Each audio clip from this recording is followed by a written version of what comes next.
Parents getting on there and sharing things that their kids did. Or we have something about a teacher and you see her family get on there and start sharing the good news about that. So that helps us spread the word of what's taking place in Nacogdoches ISD. Now, another responsibility of our department includes media relations. Now, my office is the first stop for media, both local and others from outside Nacogdoches. Our campus administration knows, and many of our employees know, because I will hear it from teachers when they receive a request from a reporter to do a story, that they need to go to me first. Now, here in Nacogdoches with our local media, our newspaper, our television, those guys want to do good stories about us. But still, I don't want to be surprised by anything that shows up. So they always run that through me, and all I may do is say, yes, absolutely, we need to do that. Let me talk to the principal. We'll get it set up for you. Because we always want to take care to help our local guys out and what they need. So, and when at all possible, when our area, our local reporters are doing these stories, we want to help them out as much as possible. Because there's some times that we've got to send things to them that we hope that they pick up and use. So we always want that to be a two-way street. It doesn't mean I always get to say yes, but I always give them an answer regardless of what takes place. Now, our department also assists with a number of events throughout the year. Recently, it's been ribbon-cutting ceremonies and grand openings for these fabulous new facilities we've got in place. Back right at the end of May, we had the ribbon cutting at the new Emmeline Carpenter Elementary School. In April, we had a ribbon cutting and grand opening at our Malcolm Rector Center for Advanced Careers and Innovation at Nacogdoches High School. And then the next big event that we're working on is our convocation on August 16th. That's a Tuesday. It's at 10 a.m. and it is planned to be held at the competition gym at Nacogdoches High School.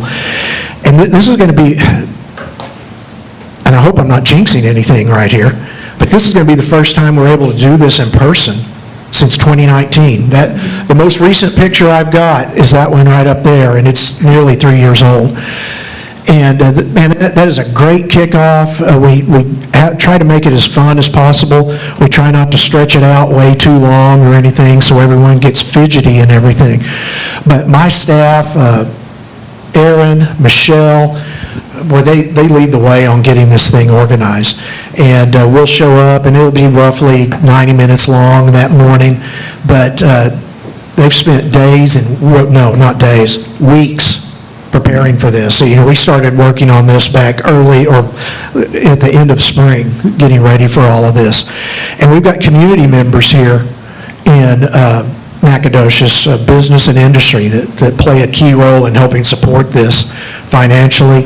And we're always very appreciative of what they do. And you will see those donations that they make oftentimes come through on the financial reports each month when we have our agenda review meeting. So I'm going to bring Erin Wyndham up here. Erin, as I said, she's our community engagement liaison, and what she's going to talk about right now is the Education Foundation. You forgot to mention the retirement banquet. It's our other event. He didn't ask me to edit his. Good afternoon, Reverend Pitcock, board members, and Superintendent Trujillo. I'm sure I'll hear about that later. Sorry, Les. 4 years ago, we were approached about our Education Foundation because someone was wanting to give us money.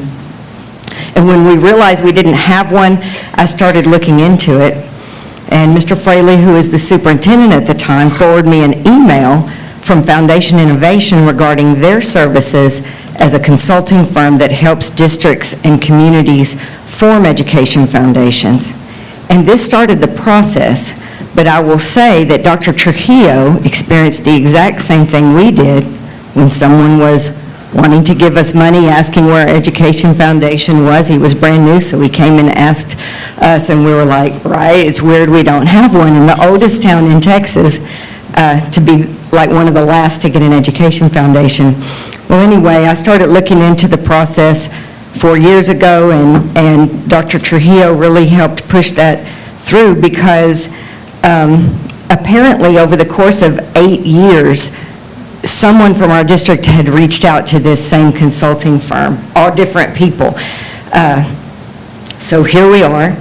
The board approved the use of the funds to hire the Foundation Innovation as our consulting firm and to walk us through the necessary steps to do this the right way. Believe me, I Googled it to see if it was something we could do on our own, and there is so much to it and so much legality. I mean, we just had to really have the help, and I'm so grateful now that we did because it's starting off so strong. A local education foundation is a private, nonprofit, tax-exempt organization that serves as a link between a school district and its community. Education foundations solicit funds from individuals, businesses, and private foundations, and then distribute those funds to school districts to promote educational excellence and innovative programs. Education foundations are governed by a volunteer board of directors, and the board is comprised of community and philanthropic leaders committed to improving public education and their communities. The board establishes bylaws, policies, and procedures that support the mission. These foundations are organized under Section 501c3 of the IRS Code and exist independently of the local school district. The foundation board determines in its bylaws its relationship with the school district. The two groups cooperate closely to determine the needs of the district and ways to engage the community in prioritizing funding to best address the needs.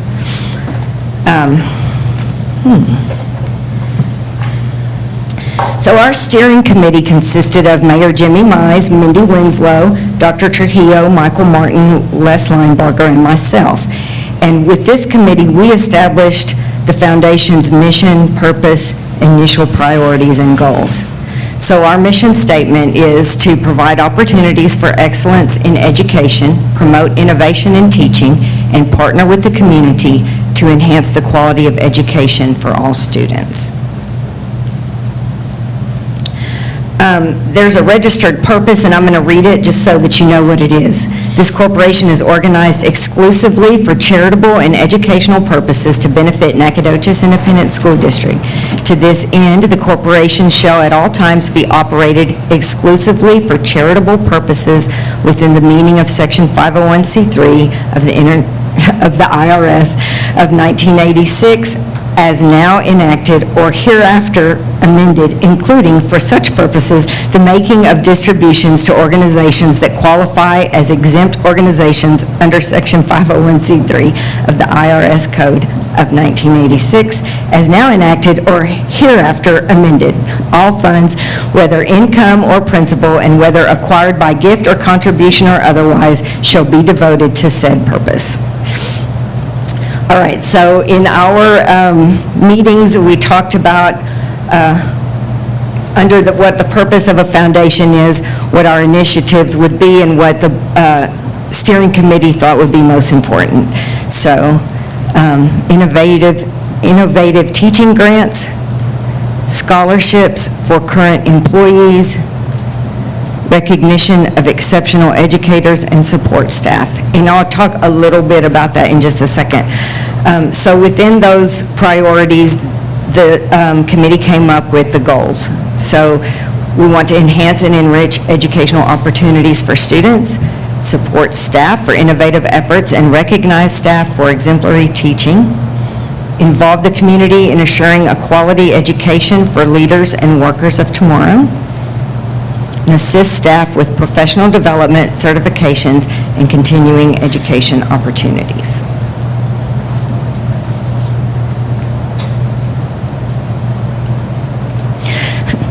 Once we got this entire board put together, and I'm going to introduce you to them on their pictures in just a minute, March 31st of this year was our first board meeting. The group recognized the need to include our teachers and gain their input and perspective. So although the committee formed the goals and initiatives, the entire board realized that we wanted to insert teacher voice and see what they had to say. So we used Thought Exchange, a survey platform, to add teacher voice to the work we were doing. Through this, we heard some very important insight. First and foremost, what we learned is that they didn't know enough about what an education foundation was. So our very first thing that we will do is introduce them to what the purpose is of a foundation at our convocation. But secondary to that, of course, we heard all the things that we know teachers are concerned about. Teacher pay, employee benefits, teacher retention kept coming up, and of course, classroom needs. Well, understanding that there's some things that we can't control as an education foundation, we looked beyond what we knew we could control and what we saw that they saw the same important issues. So teacher retention can really be enhanced when the teachers know that the school district has a foundation that's able to do some of these things outside the realm of what the school district can do. This year, the foundation will be offering mini grants for small immediate needs in the short term, and then larger classroom grants for innovative programs and projects. So, I mean, the hope is, or what we know, is this should help recruiting efforts for human resources and also really bolster what we do for teacher retention. When they feel supported, when they feel encouraged, we're hoping they stay around longer. So overall, the steering committee and the board really believe that this could improve culture and climate of the district.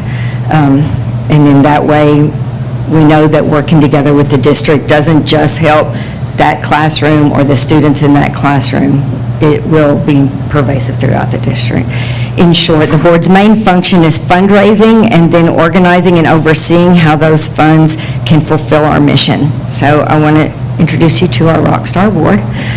Terrence Reeves is the president. Dr. Freddie Avant is vice president of programs. Ron Collins is vice president of finance and governance. Amelia Commander, vice president of events and marketing. Ed Poole is vice president of development. Monica Batters is the VP executive at large. We also have Leona Berry, Tyrone Curl, Lisa Hale, Scarlett Long, G.W. Neal, Garth Hens, Carlos Palomo, Mindy Winslow, and Dr. Trujillo. Judge Jeff Davis is secretary. We didn't have their picture. Dr. Melanie Vardaman, John Fleming, and Dr. Kavita Vias. I was going to say Mindy Winslow represents the school board at the foundation board, and Dr. Trujillo represents the school board and the whole district. And so, although they are involved in the board and keep them informed, they are not technically voting members of that board, and neither am I. I'm just the executive director. So I said that I would talk for a second about the grants. There's going to be a grant process, and when we do these things that involve like education and curriculum and programs, we're building committees that would have people with know-how and with experience to serve on the different committees that are outside the board. So I just wanted to reassure you that like people who are fundraisers are not also trying to make decisions for what's best in a classroom. So it will be vetted through knowledgeable people when it comes to that. Scholarships for current employees has not been launched yet. We know we're starting small because we're starting with just a grant of $15,000 of seed money. And so we'll launch our campaign in September, our fundraising campaign, and from there we'll be able to see what we could do in terms of scholarships. The hope is to allow teachers' aides to go back to school, and if they want to get teaching certificates and stay with us for a little while. So that's it. For a long while. Yes, it's 10-year commitment. So at this point, I'll just open it up if you have any questions. I have one question. Those contributions could not be earmarked for a specific things, can they? Technically, we have a dollar amount that if you are going to give a certain amount earmarked for something, in other words, using the foundation as a pass-through, it has to still fall under the mission, and it cannot be under a certain dollar amount. Does that answer your question? Yes, it does, but ultimately, I just don't want somebody contributing money and says, that's what I want exactly to go that direction. Right. It has to fall under the priorities, it has to fit what we're already doing, and if they're using it as a pass-through, just, I want to give this money to do this thing, the board would have to approve it, and it can't just be, it would Meet have to their be a priorities. significant dollar amount, yeah. Thank you. And Ms. Pitcock, one of the things that we wanted to make sure that it wasn't in competition with is the high school has its alumni association. So we don't want to be competitive with regards to what Nacogdoches High School has for its alumni. And we've been graced with some individuals that have been part of the SFA Education Foundation that their expertise is going to be lent to us. And she mentioned the seed money. The minute she hit submit, the minute she made the ink dried, I want to applaud. And you said a while ago, you're only the executive director. I want to make sure that we know that she's not only the executive director. That's a tremendous job of what she continually has to do to maintain that relationship with each one of these individuals. And by the way, you'll see names of folks up there, but these folks are also going to reach out to other individuals that may not be on the board that can provide their expertise to the board. But this is the formed group that we have. And before she steps off the podium and before Mr. Lineberger leaves, he's got another engagement, so will be here for just a brief moment, and then he'll transition out, and then Kirsten will take the helm at that point. But I wanted to make sure that when you heard Mr. Lineberger introduce himself, he said he's the Chief Marketing and Communications Officer. And in the past, he's been our communications person.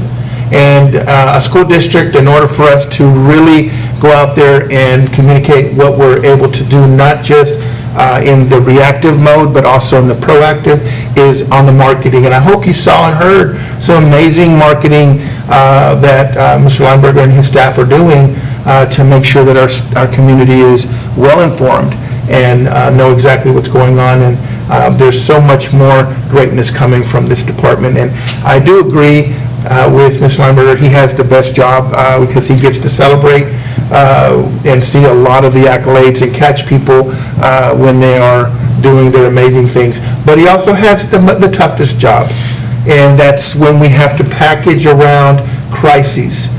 And so when you hear about things that are coming from this department, although he celebrates that he got the best job, he will also tell you that he has the toughest job, because he's got to find the right language to communicate, to calm the minds and calm the spirit of our community so that trust can continue to be extended to Nacogdoches ISD genuinely and in the magic of words from his department. So I want to say accolades to this department for the great job that they do. So we're going to transition now to Mr. Martin, and he'll come to the podium and share some information that we have there. So, thank you. Great job. Thank you.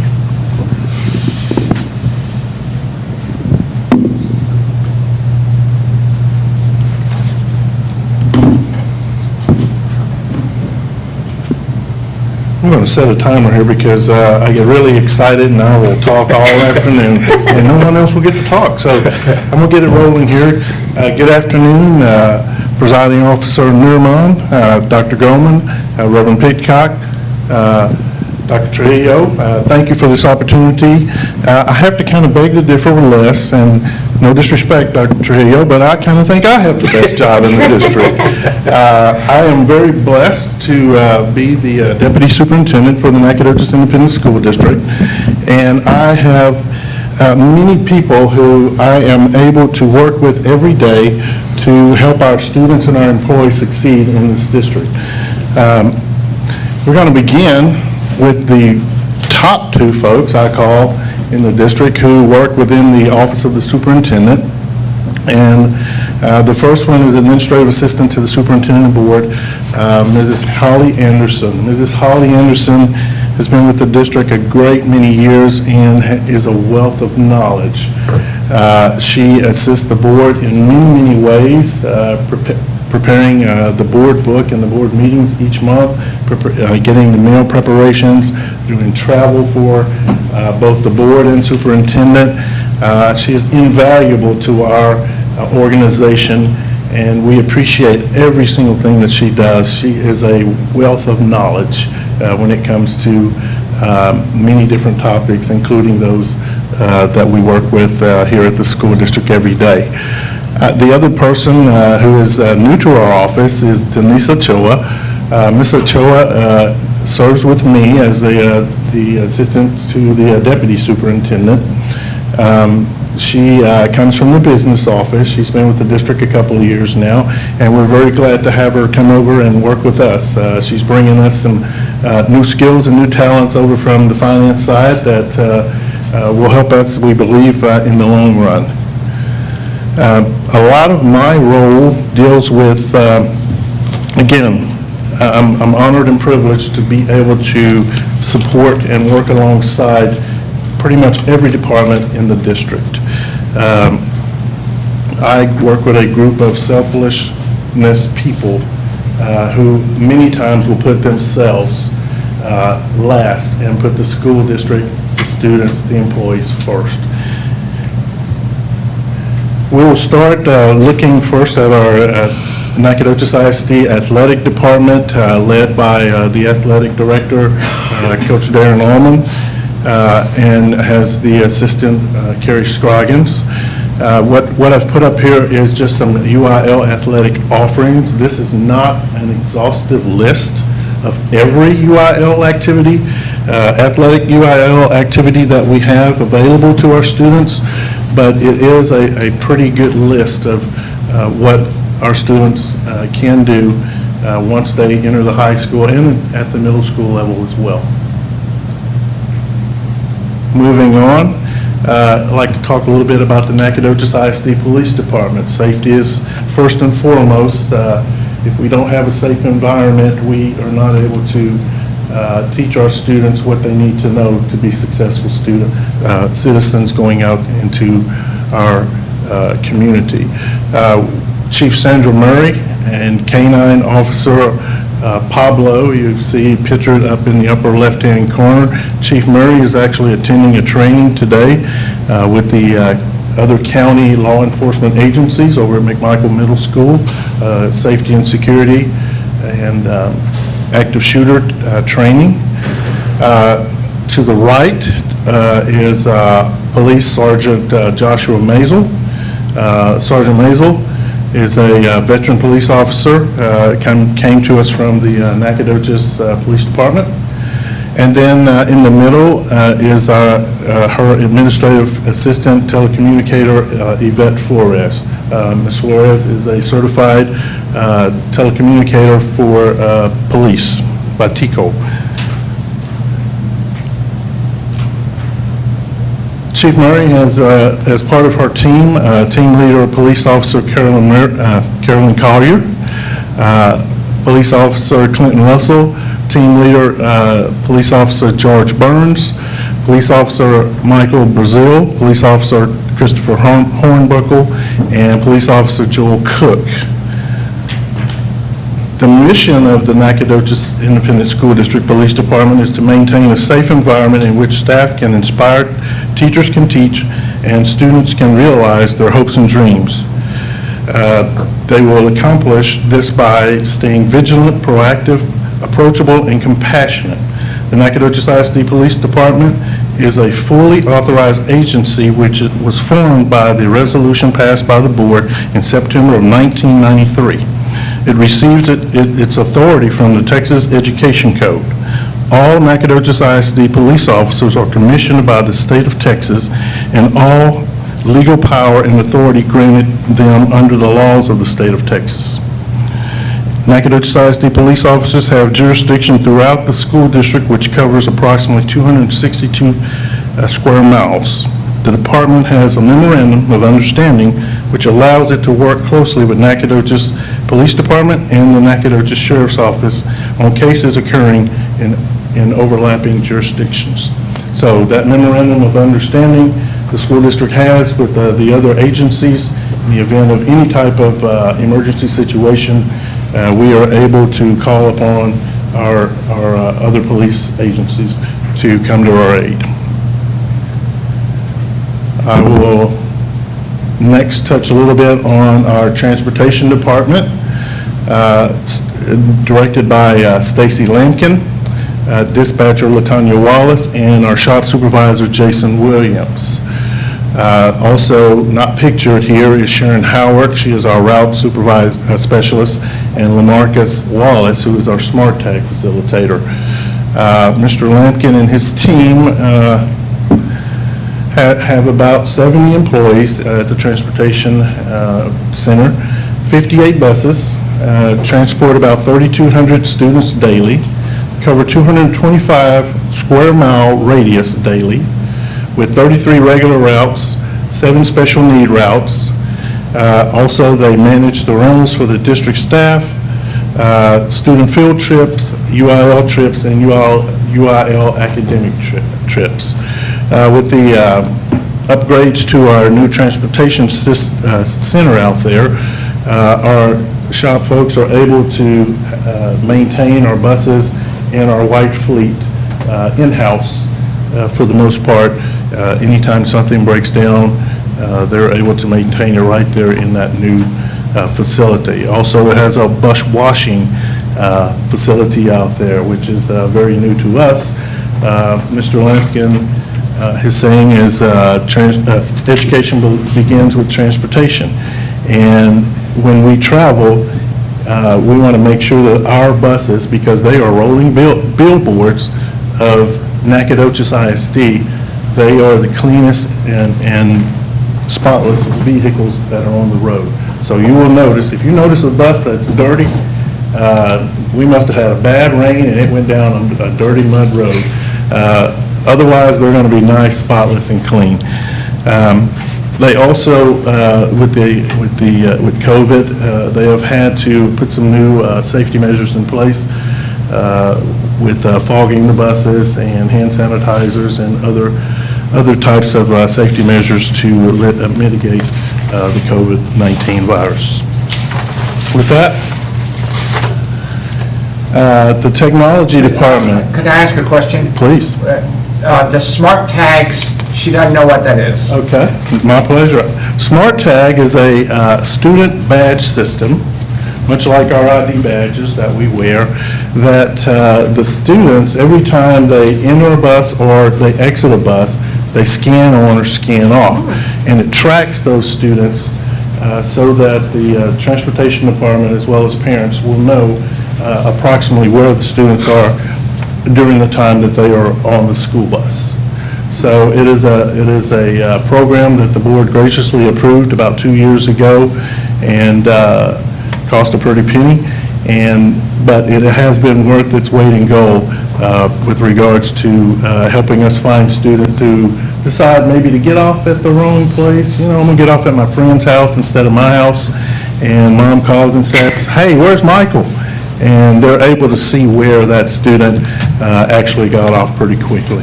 So thank you, Dr. Goldman, for bringing that point up. Ms. Pitcock, as he was mentioning with the Smart Tag, it arrived, something that we were initiating pretty much at a really good time with COVID, because we had to do a little more tracking, more on kids and figure out, and we were able to adapt it to the protocols when we're transporting kids, so that we weren't getting sick kids on buses. And so it was, the timing on it was very, very good for us. And you'll hear more about that as we are going to do a Smart Tag specific update to the board, because the board made that a commitment a while back, and we want to give them an update as to where are we at, what's a return on investment when it comes to it, and with our parents. So it's exciting to have that. So you'll hear more about it. Thank you, sir. Our next department is the Technology Department led by Director Kirsten Morris.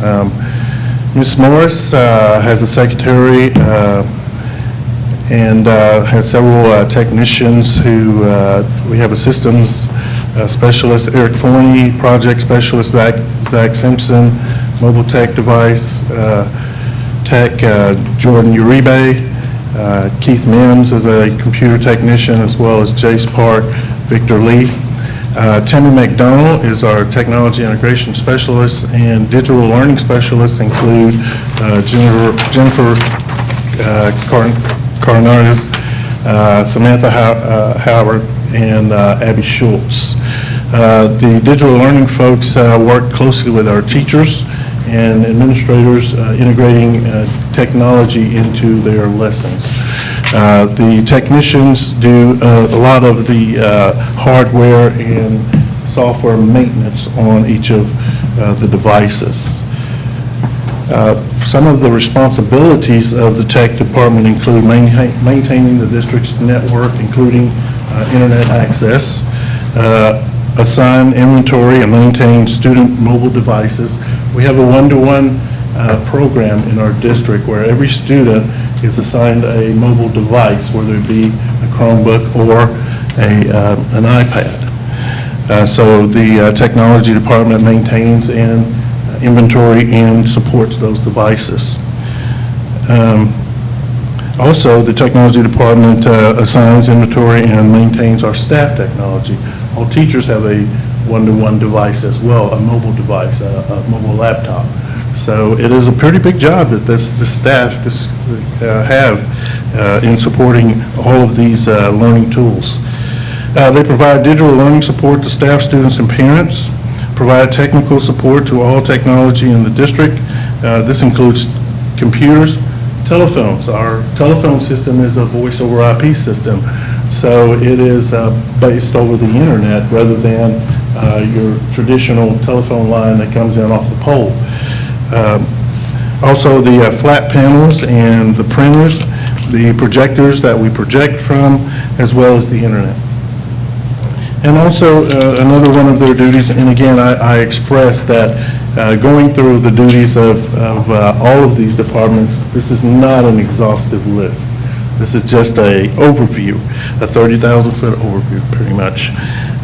They implement the cybersecurity policies and training for these and the procedures. So we participate in a program called E-Rate, which many school districts do, which give us a discount on our internet and our telephone bills, and also equipment. So Mrs. Morris and her team are able to leverage those monies to purchase additional equipment and keep us up to date with softwares that keep our students safe from internet predators and pornography and other things that are dangerous out there on the internet. Next, we will take a look at the Facilities and Construction Department, or otherwise known as the Plant Services Department, directed by Mr. Ralph LaRue. You may have heard Mr.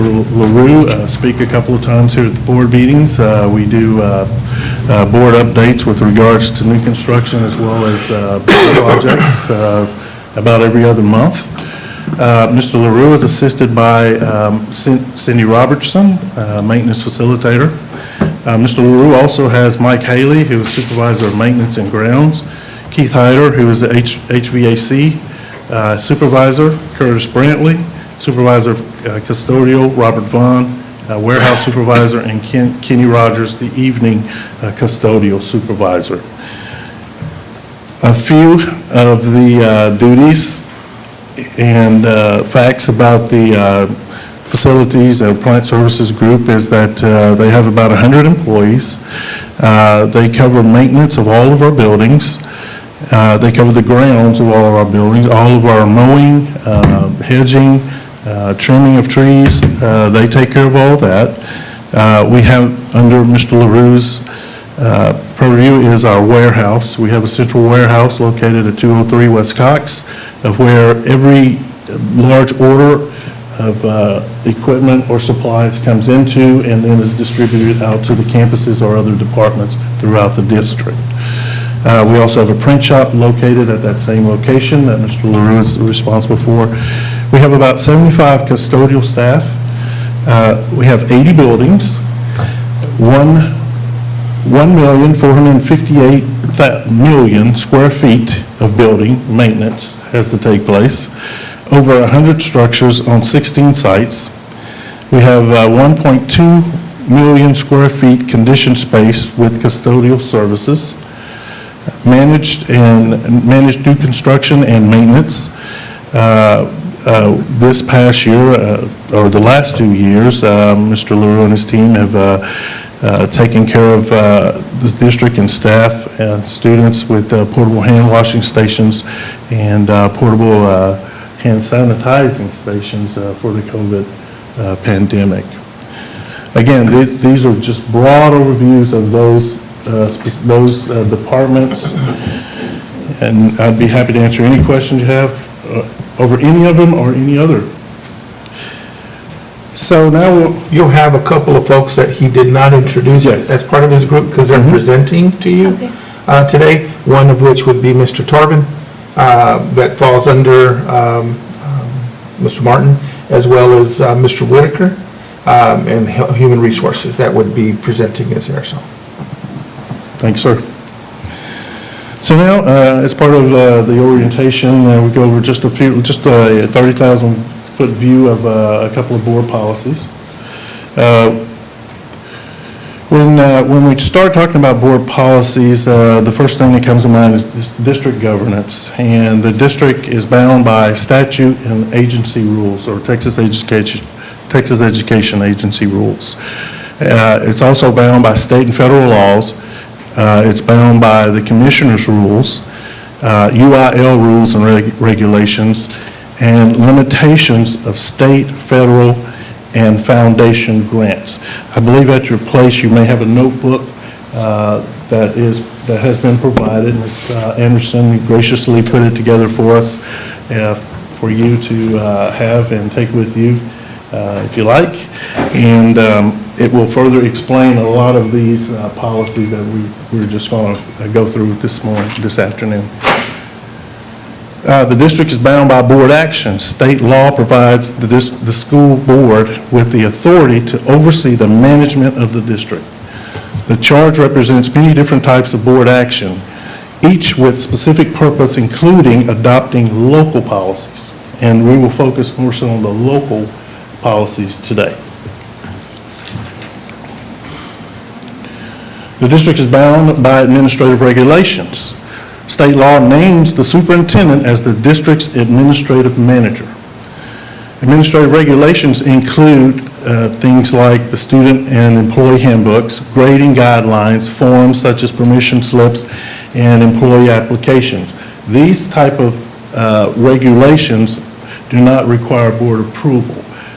They are created off of the board's policy in order for the administration to be able to follow board policy and give guidance to students and parents.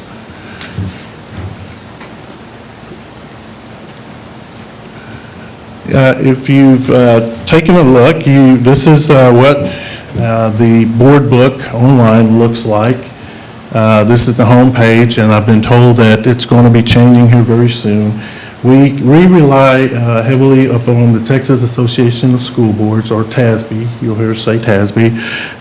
They maintain our online policy booklet, and as well as Ms. Anderson has a paper copy.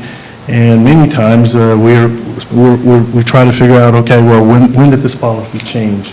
There's a book of policies that is maintained in Ms. Anderson's office there that we can go back and see when it changed and kind of figure out why it changed. It has a search engine in it, so if you're not familiar with the particular policy that you're looking for, you can put a keyword, you can do a keyword search in the online policy. It is located on the Nacogdoches ISD website.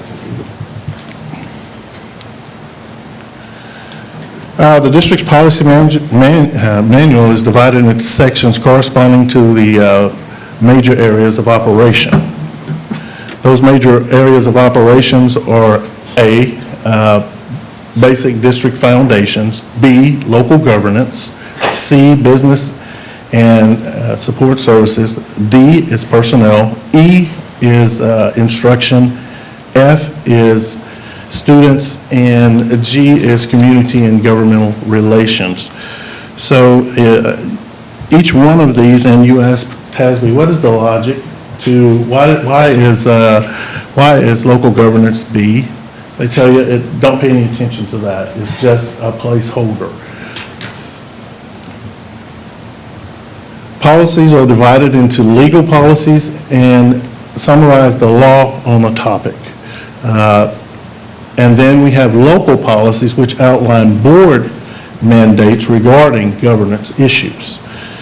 Legal policies contain citations to statutes, rules, and case law governing a particular topic. So legal policies are basically the law.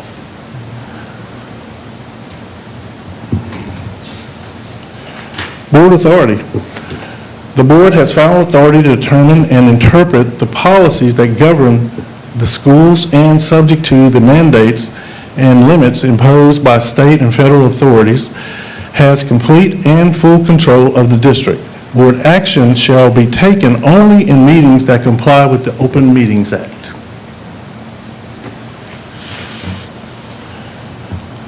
The board has final authority to determine and interpret the policies that govern the schools and subject to the mandates and limits imposed by the state and federal authorities, has complete control of the district. Board action shall be taken in accordance with the Open Meetings Act. I apologize, I repeated that one. The board members as individuals shall not exercise authority over the district, its property, or its employees, except for appropriate duties and functions of the board president. An individual member may act on behalf of the board only with the express authorization of the board. Without such authorization, no individual board member may commit the board on any issue. That is in your board policy BBE local. BBE local goes on to say that if employees, parents, students, or other members of the public bring concerns or complaints to an individual board member, he or she shall refer them to the superintendent or other appropriate administrator who shall proceed according to the applicable complaint policy. See policies DGB, A, F and G, and GF. And we'll talk about those three policies in just a moment. When the concern or complaint directly pertains to the board's own actions or policy for which there is no administrative remedy, the board member may request that the issue be placed on the board agenda. BBE local also goes on to talk about district visits to district facilities. A board member shall adhere to any posted requirements for visitors to first report to the main office of a district facility, including a school campus. Visits during the school or business day shall not be permitted if their duration or frequency interferes with the delivery of instruction or district operations. Board policy BBF local. This is basically the board's code of ethics. And in your binder, we have provided you with a list of those code of ethics straight out of the board policy. The major topics are equity and attitude, trustworthiness in stewardship, honor in conduct, integrity of character, commitment to service, and student-centered focus.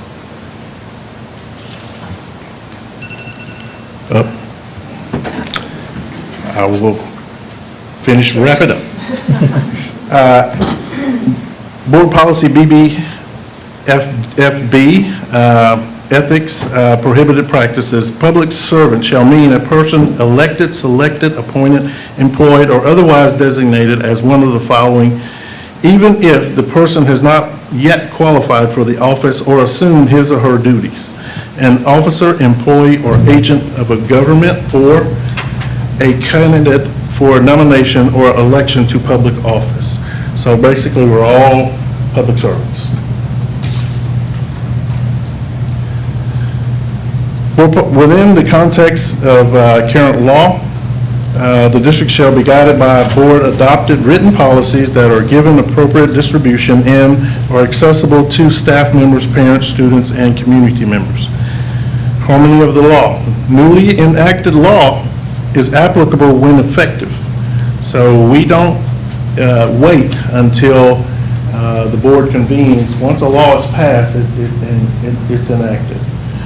No policy or regulation or any portion thereof shall be operative if it is found to be in conflict with applicable law.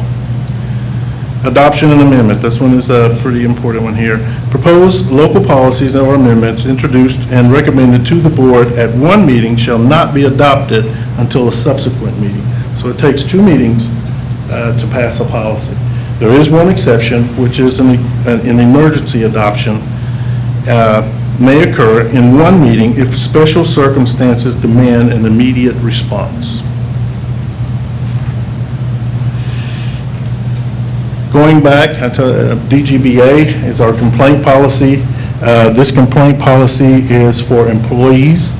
The complaint policies for employees, the term complaint and grievance have the same meaning. So you may hear us say we have a grievance or we have a complaint. There are 3 levels of any complaint, any of these complaints, level 1, level 2, and level 3.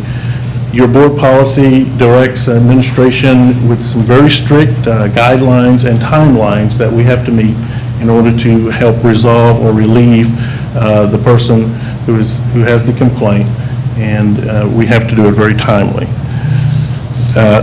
Policy F and G is a policy, another complaint policy that would be used by student or parent for student or parent complaints. And then board policy GF, local, is a policy that would be used for complaints by members of the community. And with that, I believe my time is up, and I will happily answer any questions that you may have. Mr. Martin, Yes, sir. if you talked about Miss, I forgot her name, food service. Yes, sir. If you talked about the food service department, I must have been la hand, la world. Did you talk about No, sir, I did not. Actually, Ms. Fox will talk Okay. on behalf of Ms. Barbrick's absent. She will talk about food services. Okay, very good. Yes, sir. Thank you very much. At this time, we'll have Miss Wendy Fox step up. And typically, what we would have is Miss Lisa Barbrick would be she's our chief financial officer. However, she's on a plane and coming well-rested and coming back to us. So what we'll do is we'll have Miss Wendy Fox talk to us a little bit. She's the director of finance, and she'll talk to us about all things that deal with the mighty dollar. Yes. Okay, I will be going over school finance. There's 3 departments that report to the chief financial officer, and it is the business office, PEMS, and student nutrition. This is the business office and their staff. We obviously have the chief financial officer, and then her administrative assistant, and then we have payroll supervisor and payroll specialist. They do everything with paying the employees, and I'll go into details more in a little bit. And then we have the financial director of finance and purchasing supervisor, and then we also have 2 accounts payable / purchasing specialists, so they pay all of our bills. Okay.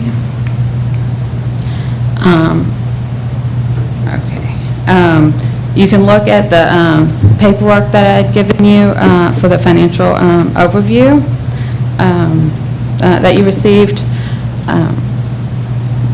Just to summarize, as I'm talking, school finance always begins with a budget.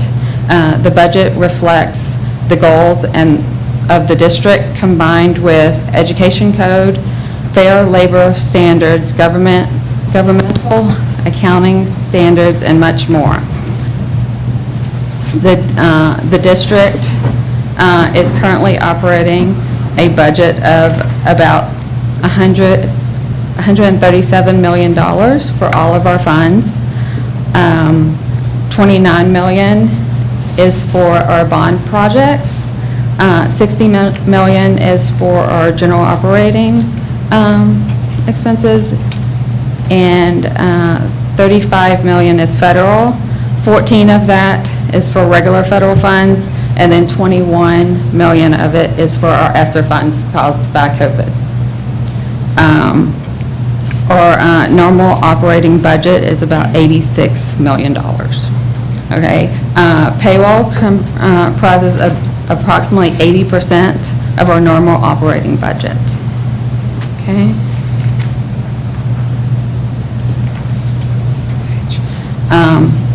Okay, so our financial department, or business office, we have our purchasing, accounts payable people, and our purchasing supervisor. They process over about 5,000 checks a year, paying invoices twice a week.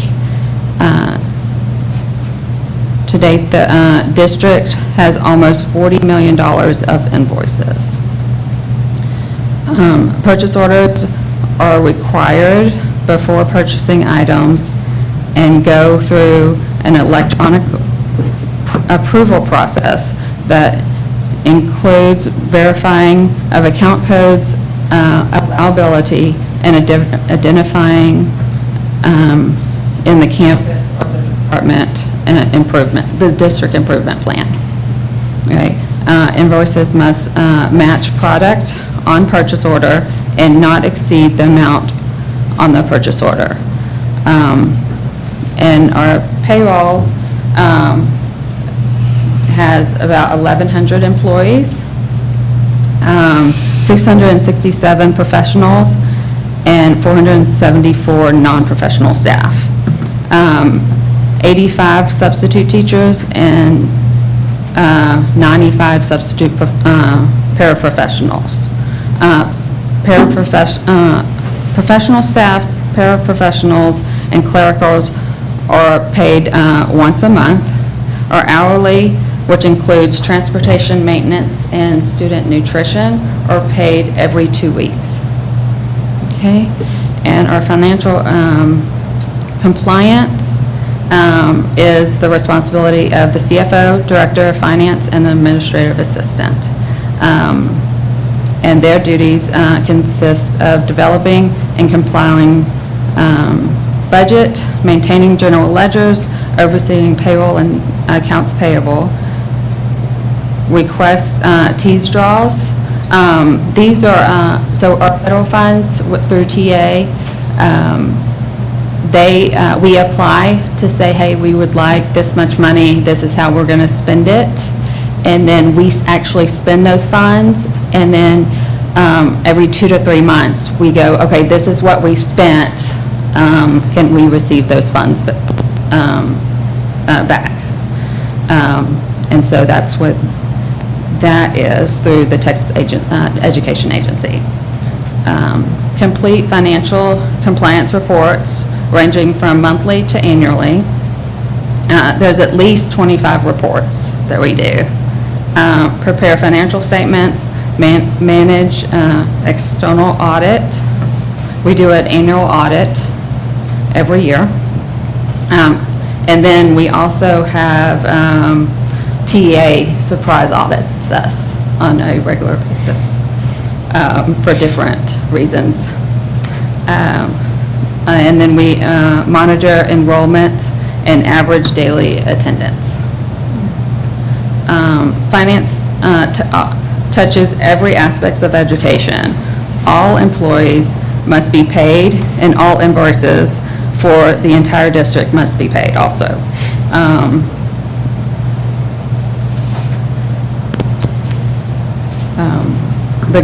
We also have to have the knowledge of district goals, education code, fair labor standards, procurement laws, allowable use of funds for each type of grant, which different grants calls for different roles, the tax code, and then the governmental accounting standards.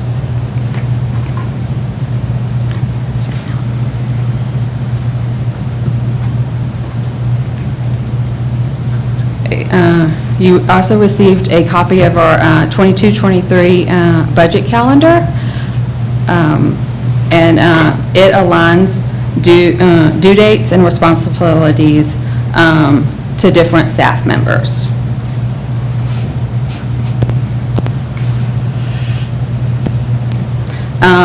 When building the budget, there's a lot of assumptions.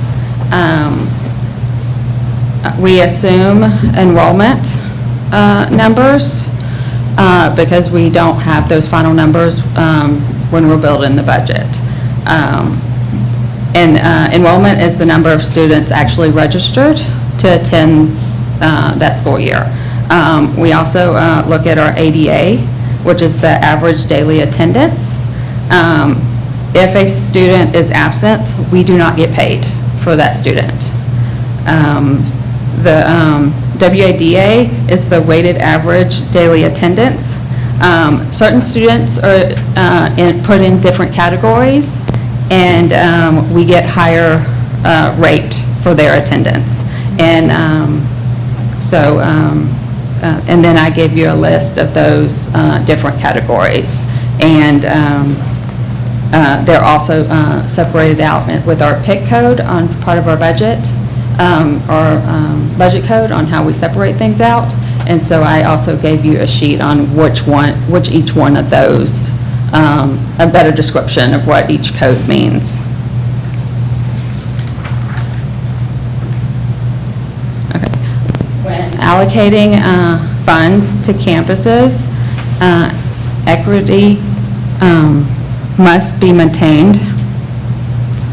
In addition, if any reductions are implemented in the budget, it must be an equitable adjustment, especially in reference to our lower income campuses. Campuses receive an allotment of funds based on their ADA and special population students. It is then up to the principal to determine how those funds are spent.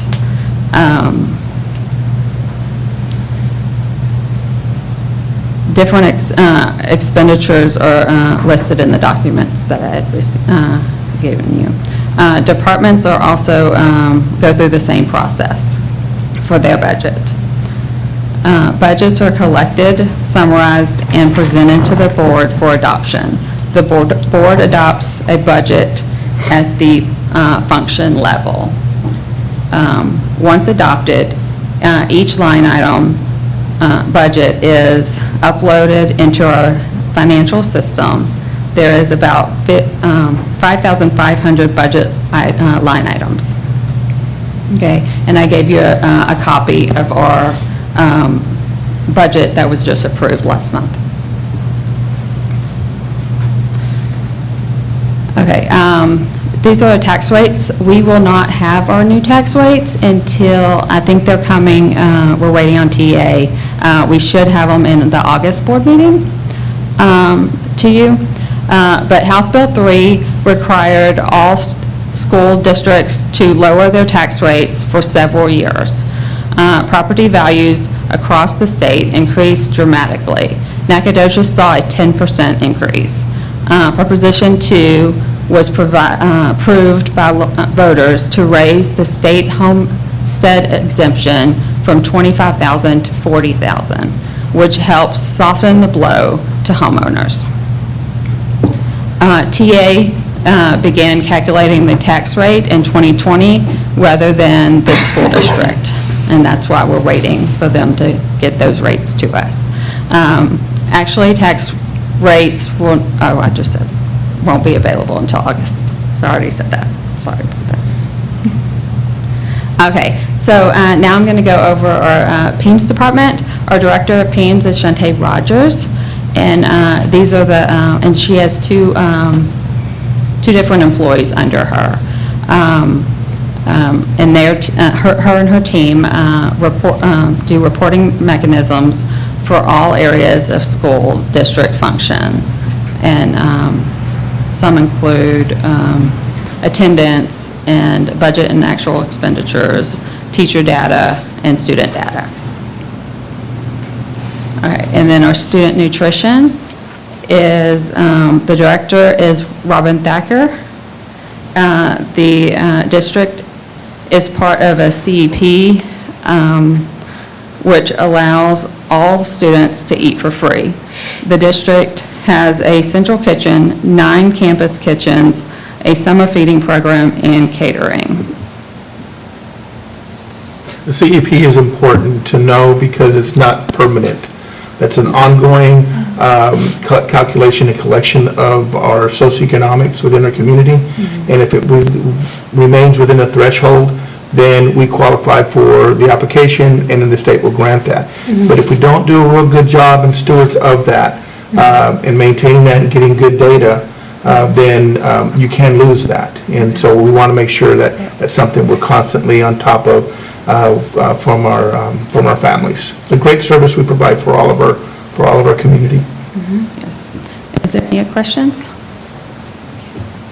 Thank you. If you'd like, we could take a little bit of a break right now and give everybody a little time to stretch out, get some water.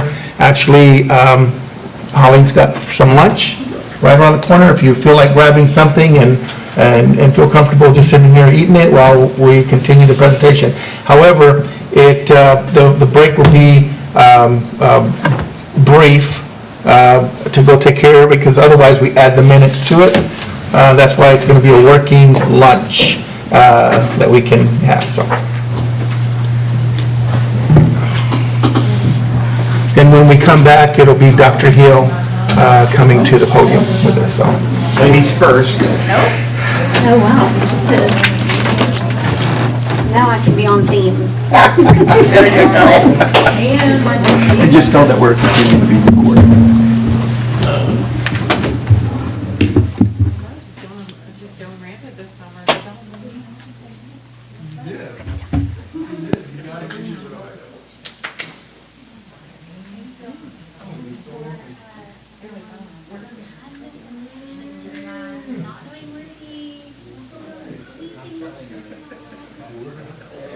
This is the orientation, right? So now I'm oriented to the building. Oh, thank you. Thank you.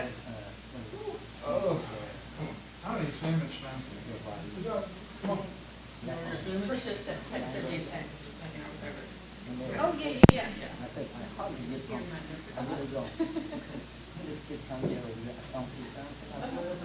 Yeah, exactly.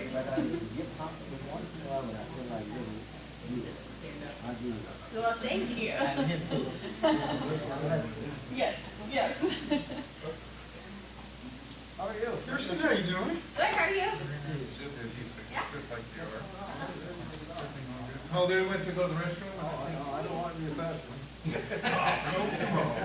Oh, man. You just do anything over the board?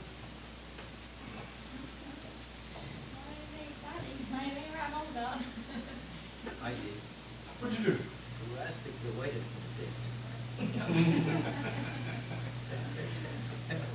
Funny guy, aren't you?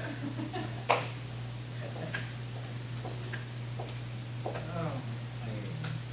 Kid was the sick with my dad, and we do sarcasm. I think you do. They were not kidding. How are you? I'm doing well, thank you. They, seniors, when they graduate, out of banquet, they do a freshman. They never ask them what time it is, because they never gonna tell you the truth. You went 5 times? They never lied to him, because they were. Well, she, it was about 12:30 when she started texting me. I got get on the flight. He had a dry sarcasm, you never know where you stand with him. will add the new question. You can ask it here. Eventually catch on to that. Oh, we have a policy like Christmas holidays practice. So everybody gets a copy. Hold it down. You got an answer?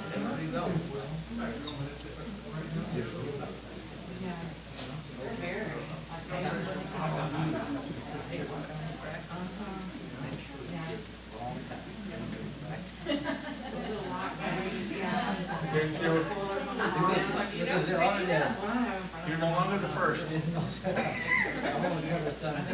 First year I had, I went to from this.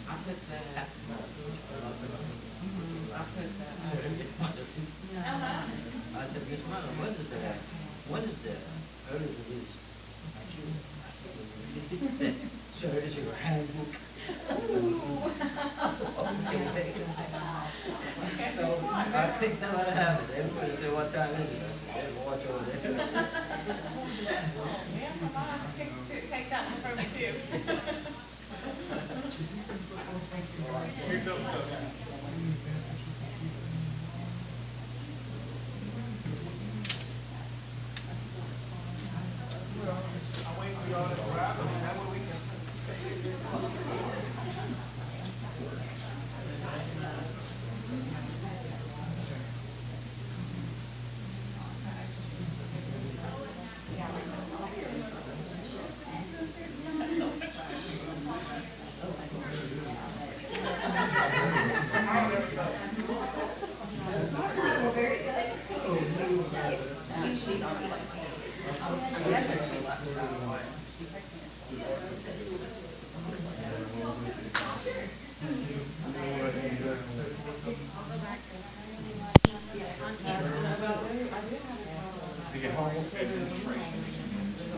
Okay.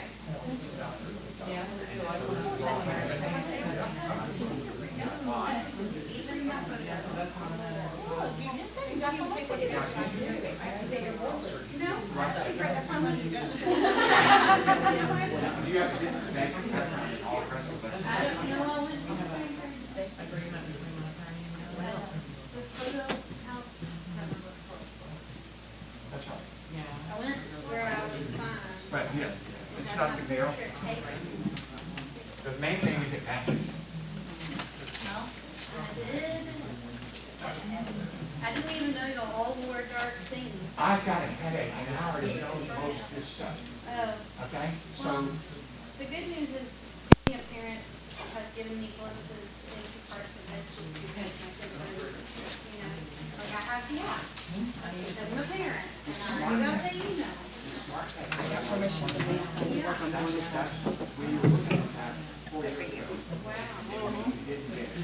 Hey, the sooner I get back to the office, the sooner I can leave the office. Say it again? I said, the sooner I get back to the office, the sooner I can leave the office Oh, yeah, no, I tonight. agree. Oh, absolutely. So, All right. Yep, no, it's cold. Are you cold? Yes. Yes. I told you I'm from desert. Yes.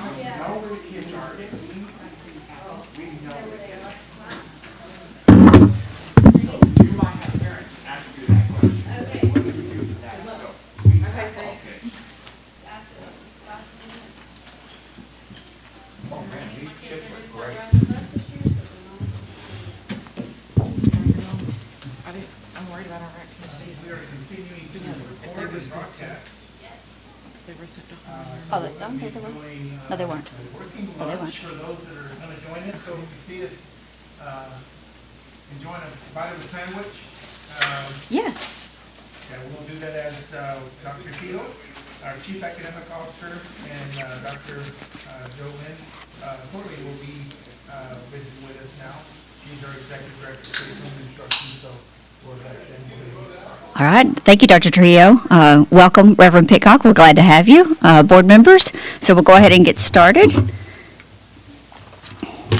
So I wanted to begin with our educational philosophy. So I'm going to read a little bit to you, and then I'll maybe ad-lib on the other parts. But our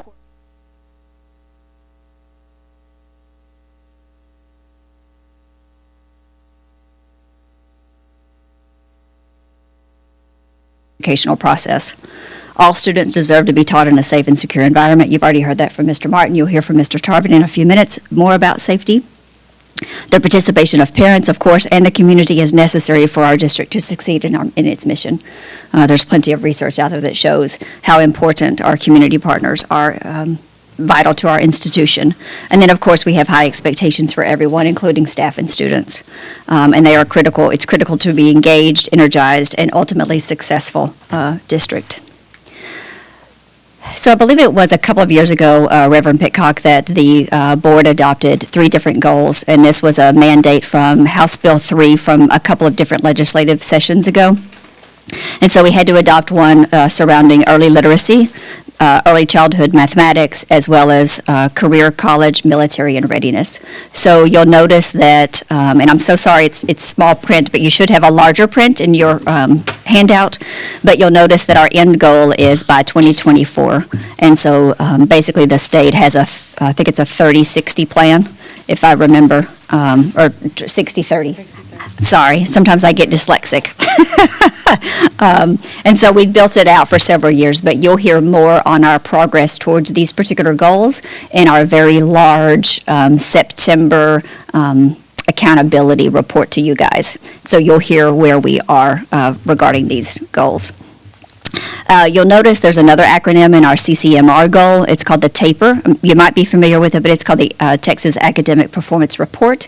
And so that is released every year by the state, typically in November or December, but then we have a public hearing usually in January. So you'll be hearing more about that particular piece as well. Okay, welcome to Nacogdoches ISD. We're so glad to have you with us and to be able to share the information about our department this afternoon. So you'll see on this slide that our department has developed a mission statement as well as a goal statement. And we were indirectly involved with our campuses that did the same thing at the beginning of last year. They developed or revised their vision and mission statement, and they had a collective team that wrote commitments that really drove their work throughout the school year. So when we came back to our own drawing board, we were like, hey guys, what is our vision? What is our goal? We spent a lot of time, did a lot of work, really reflecting on what does the word support mean to you? What does the word educate mean? What does the word empower mean? And so we wanted this to drive our work. So every time we have a teaching and learning department meeting, we have a shared understanding of our mission and the goal at hand. We read it at every one of our meetings, so it brings it back to the forefront. And tied to this, some of the members of Teaching and Learning developed a survey in collaboration with the whole department, and we sent that out to the faculty and staff that we support year-round, because we wanted some constructive feedback. We wanted to know what we were doing good at, but we also wanted to know those areas that we needed to improve in.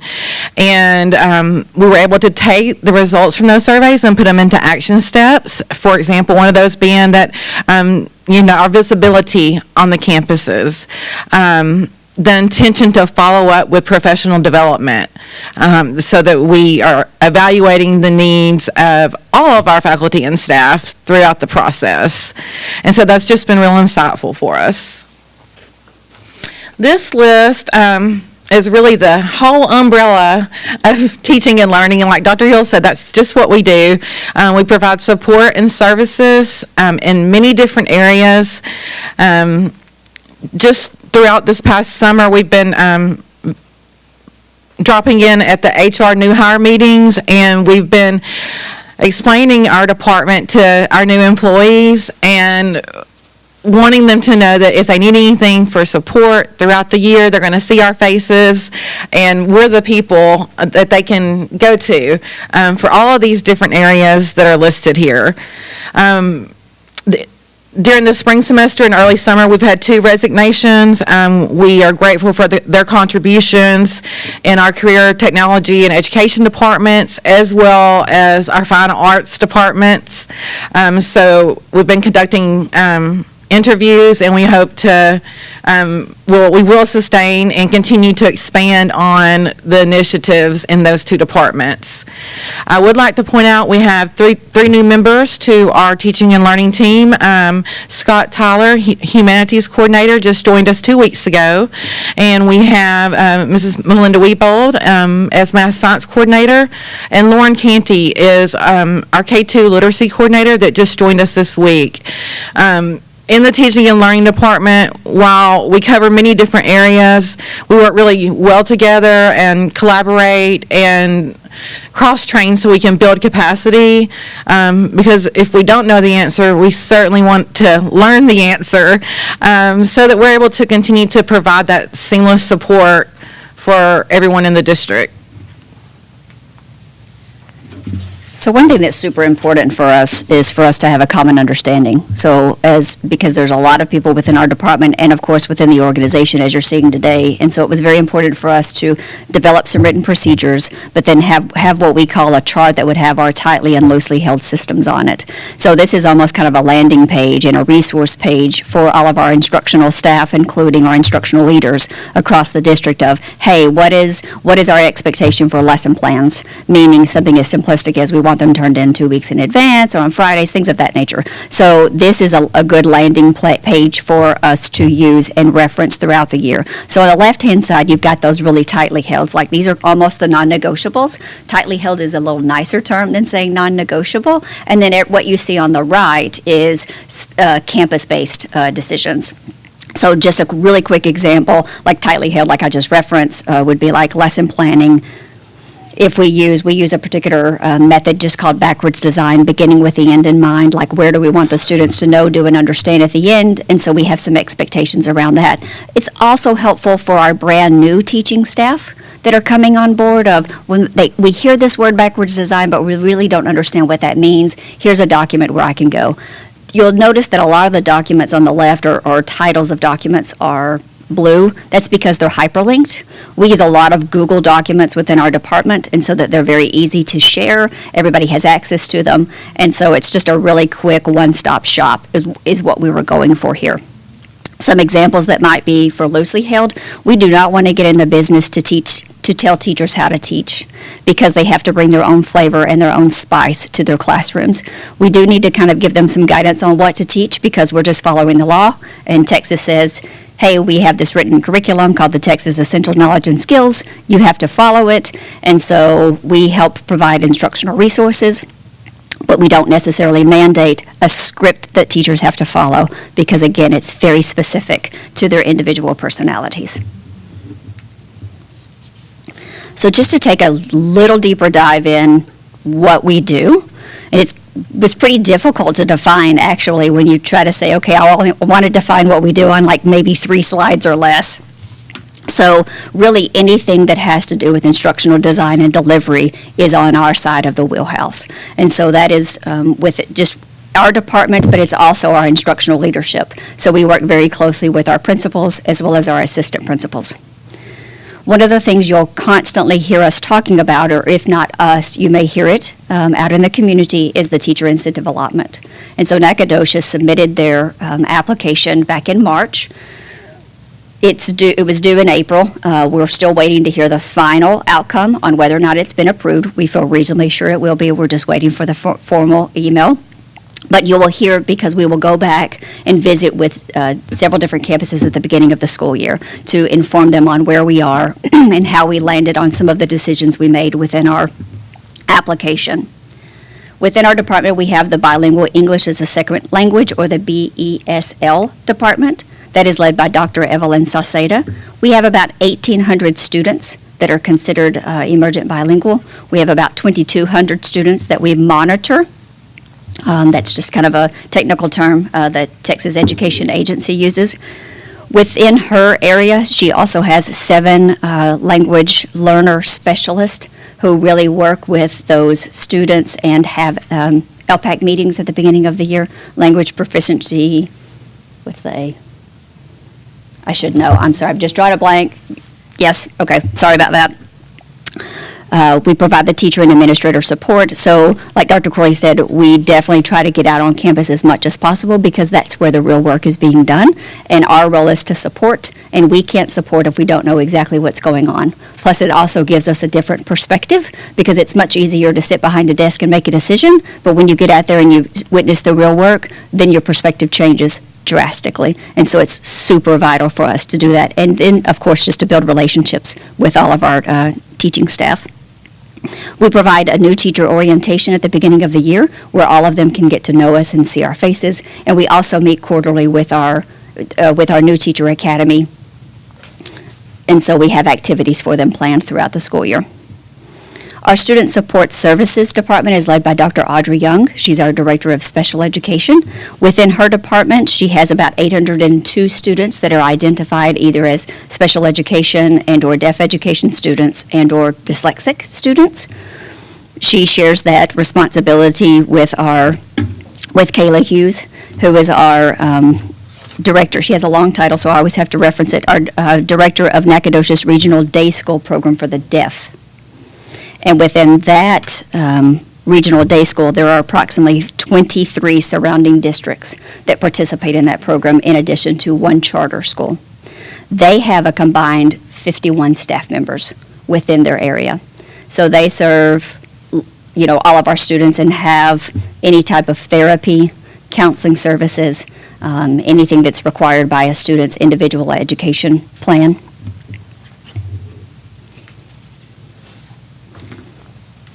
Okay, on this slide, the first two bullets are the departments that I spoke of earlier that we're currently filling those director positions. So I'll start off with fine arts. We're very proud of the fine arts program that has been implemented here in the district.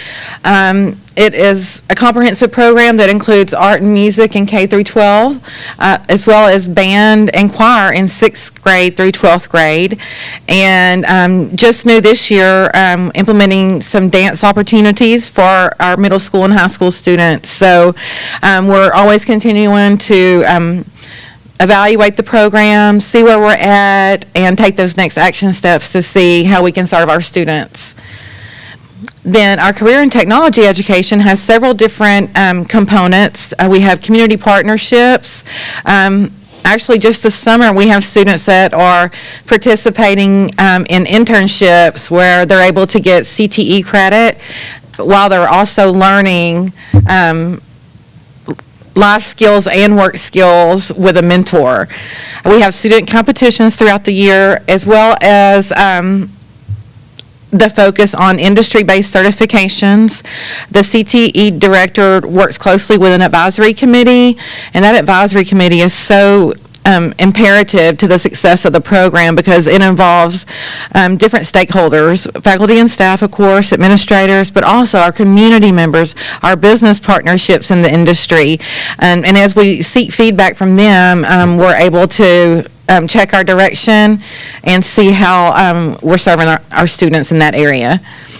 And then we have 504 services. That is coordinated and monitored by Cindy Ivy. She is our director of assessment. 504 and RGI. Thank you. I started to struggle right there. But 504 services is part of the Section 504 is part of the Rehabilitation Act of 1973. So it's been around a while. It prohibits discrimination against individuals that may have a physical or mental impairment that impacts a major life activity. And so we have processes in place, at the district level and on the campuses to ensure that if accommodations are set for a student, that they're being implemented and that the student information is confidential throughout the entire process. And then we have federal programs under our department that includes both state and federal grants, as well as compliance for many statutes.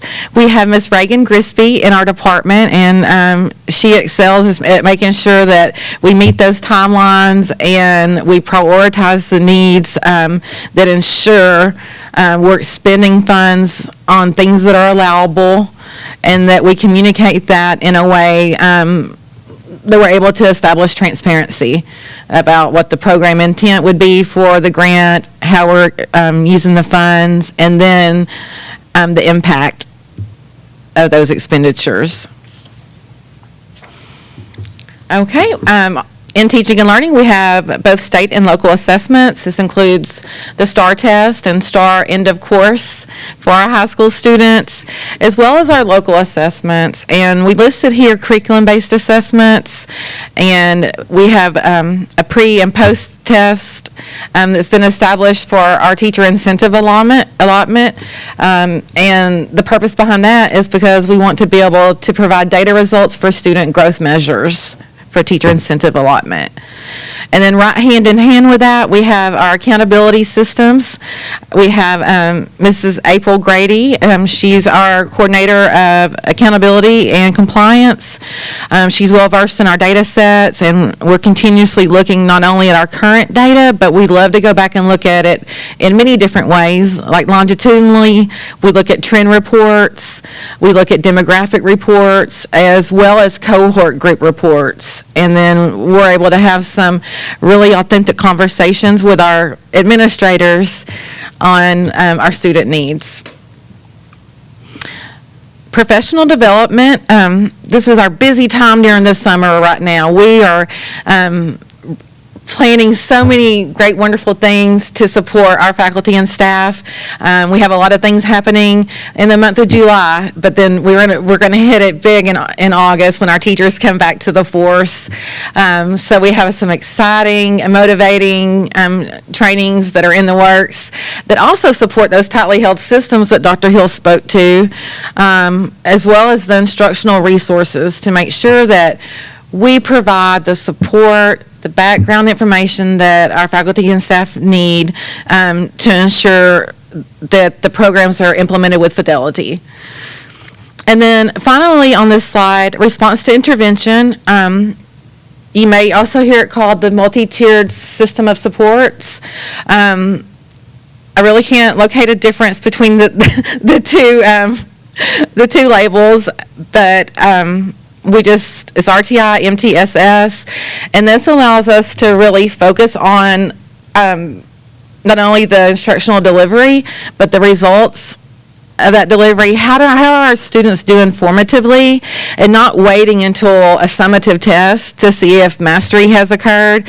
And so if we know in early increments, then we're able to intervene and help our students on specific learning targets. So we're being very intentional and very proactive with the whole teach assess cycle when it comes to response to intervention.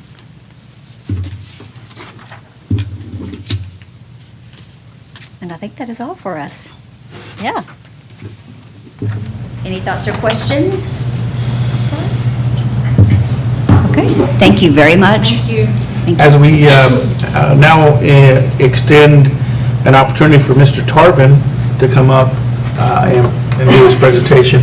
Ms. Pitcock, just to make sure you see there's a big correlation between what Wendy and finance was doing and what teaching and learning is doing. Our greatest resource, 80% of our budget is personnel. And this personnel falls under Dr. Hill's guidance and that department, which deals with instruction, intervention, support for the classrooms. And so there's a tremendous amount of resources that we put in that direction. The cautionary thing that we constantly have a conversation with the board, and Dr. Hill's refining this with us on a yearly basis, is when we're talking data, we want to compare apples to apples. It's the same thing when you see what Wendy was presenting with budget. You'll notice that some campuses may get a little extra funding based on the population of kiddos that they're serving and the type of population that they're serving. And with that comes instructional support.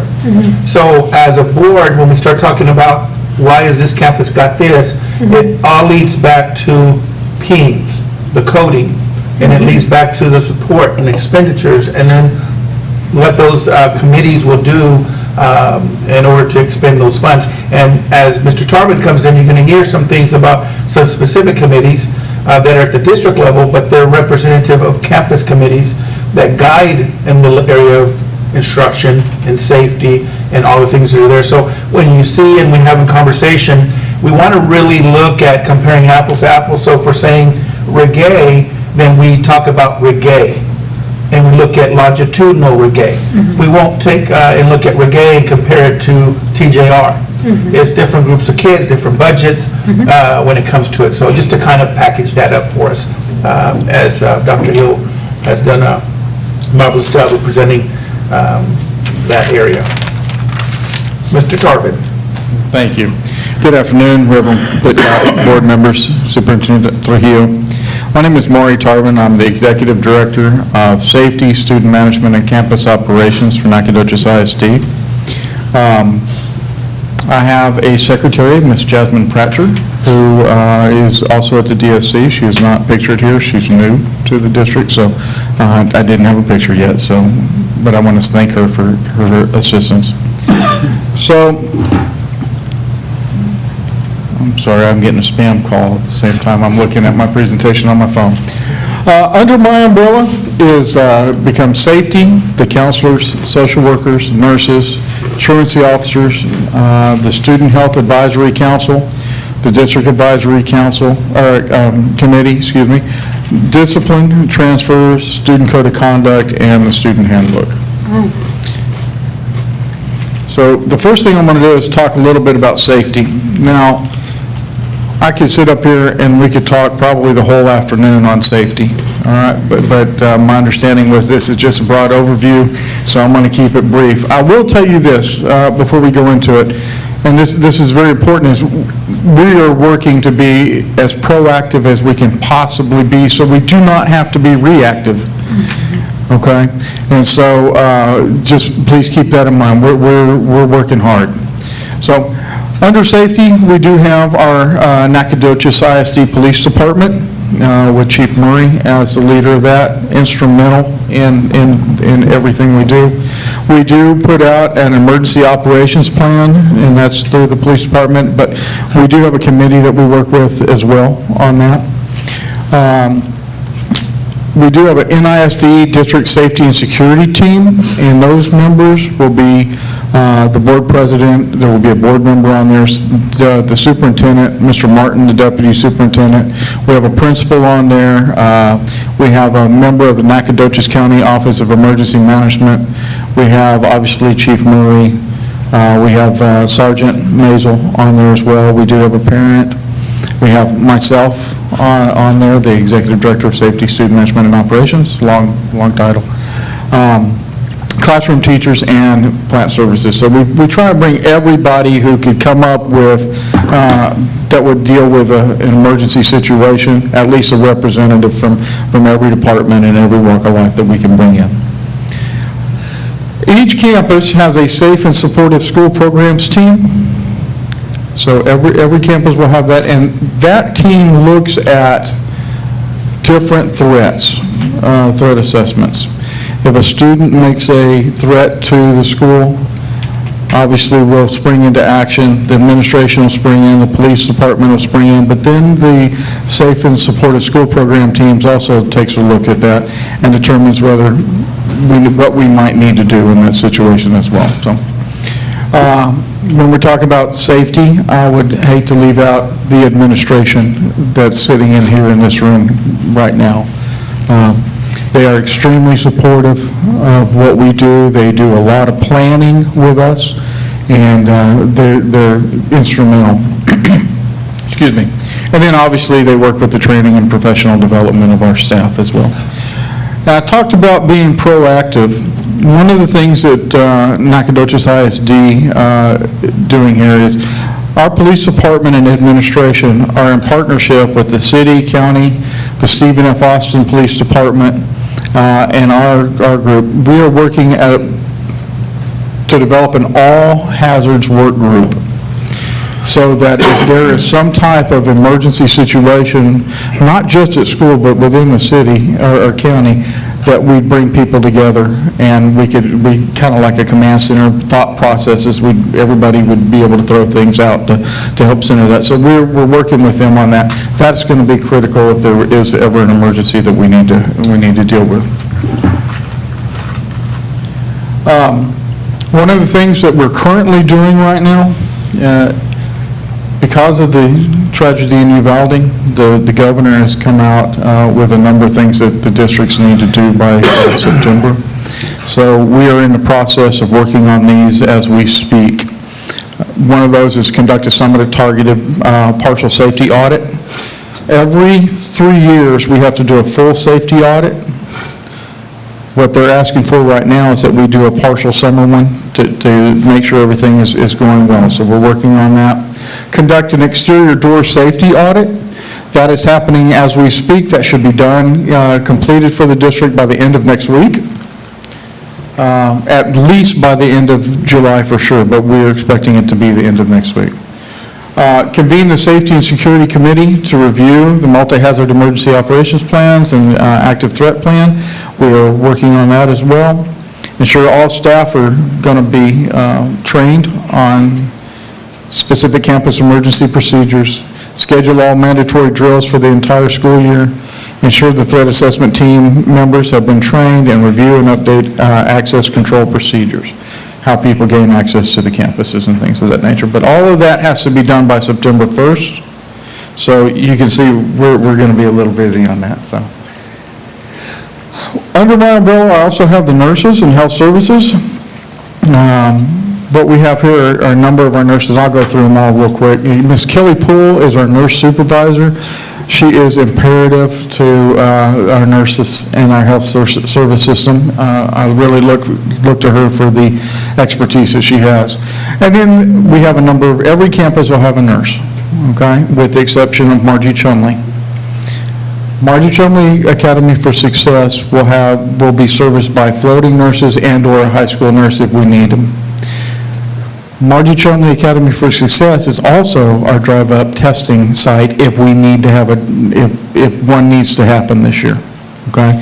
So we would have 2 of our nurses at that site during that time like we did last year. And Reverend Peacock, I don't know if you're familiar with what we did last year, but we had 2 nurses out there for that. So it worked out extremely well for our community and our school district, so. Ms. Cynthia Arredondo is at McMichael Middle School. Ms. Toledo Berry, Carpenter Elementary. Ms. Daniela Burns will be at our Nettie Pre-K. Ms. Jennifer Fitzgerald will be at our high school. She's generally found over in the 9th grade campus. Ms. Bonita Garcia is at Brooklands-Joan. Ms. Amanda Perdue at Brooklands-Joan. Ms. Sandoval is at McMichael Middle School. Nita Reynolds is at the high school. And Brianna Vaughn at Mike Moses Elementary. Rachel Thurman is at Thomas J. Rusk. Miss Denise Barrera is at Regay Elementary.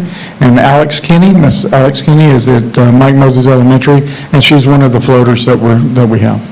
Okay. A brief overview. Excuse me.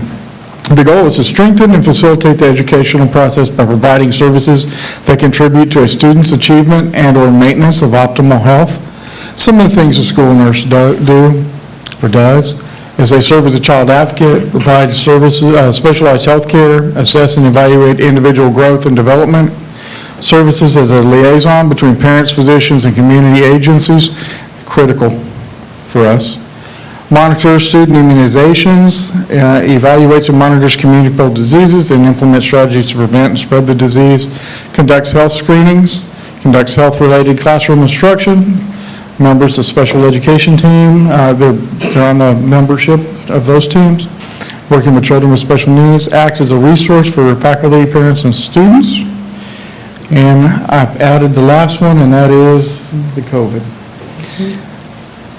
I've said it numerous times, and this, I say it again, I cannot give them enough credit for getting this school district through these pandemics that we've had. They have been amazing.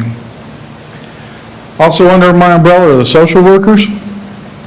We have Miss Ashley Helmer at BQJ, Brenna Kerbo at Margie Chumley Academy for Success, Tamisha Santana at Thomas J. Rusk, Carmi Palomo at Nettie Marshall Early Childhood Center, Catherine McGee at Regay, Carmen Koprova at McMichael, Kim Pineda is at McMichael. We have Miss Keisha Tutt at Carpenter Elementary, And Miss Ruby Ramon is the lead social worker, and she's at the high school. One of the things that this board did is they recognized during this pandemic that our students needed some social and emotional help and assistance. And so through ESSER funds, we have made sure that we had a social worker at every single campus, okay? We are looking for one right now, but we will find, we have a couple of good candidates going, so. Social workers work diligently to remove barriers to education for a child. They link home, school, and community to provide resources to address the social, emotional, and educational needs your child may be experiencing.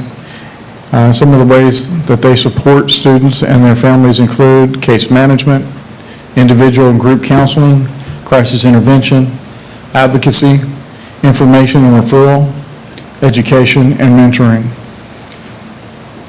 Every week I have the social workers send me a list of what they've done. And it is mind-boggling to me what they do. And it just shows how much our children really need in this society right now. Some of the social worker activities are listed there. I could sit there and read them, and those are literally what I went through up until before Christmas. I didn't even add on to what happened after Christmas. But as you can see, they are amazing, and they help our students out tremendously. Counselors are going to be under my umbrella this year. These are a number of our counselors throughout the district.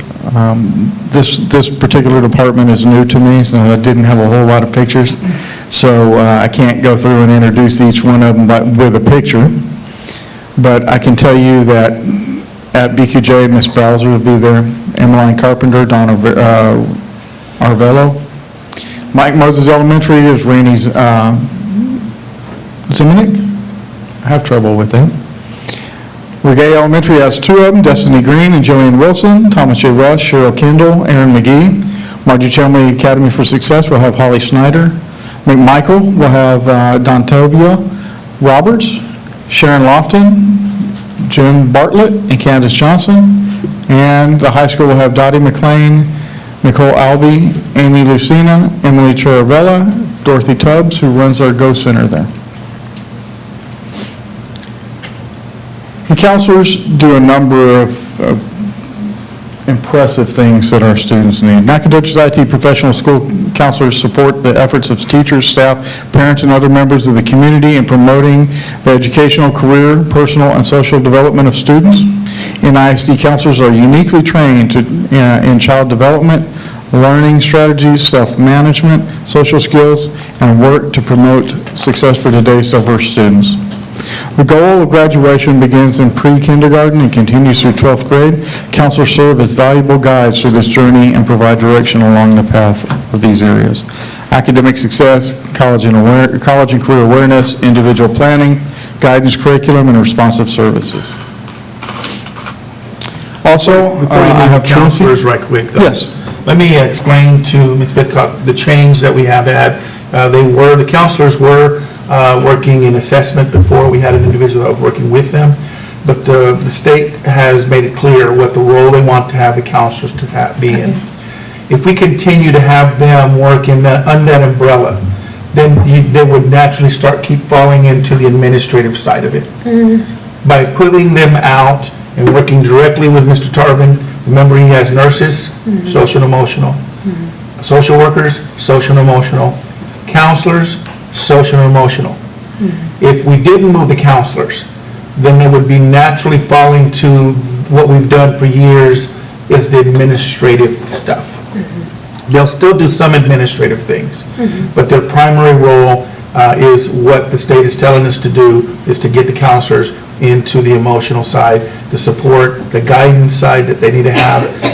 And there's going to be some learning that's going to happen with our counselors, as well as Mr. Tarvin and working with that group of folks. And then that's going to cause us to really look at our administrative teams because the work that the counselors have been doing in the past will shift over. So it doesn't go away, it just means somebody else is doing it.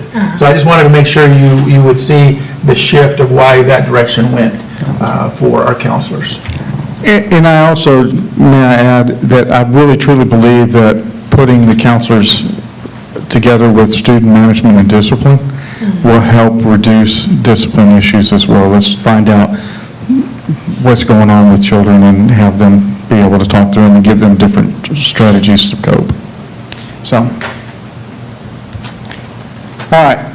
We have 2 truancy officers for the district that fall under me. They are housed out of the high school, and they work throughout the entire district. They are some very hard-working young ladies, I can tell you that, but they're amazing.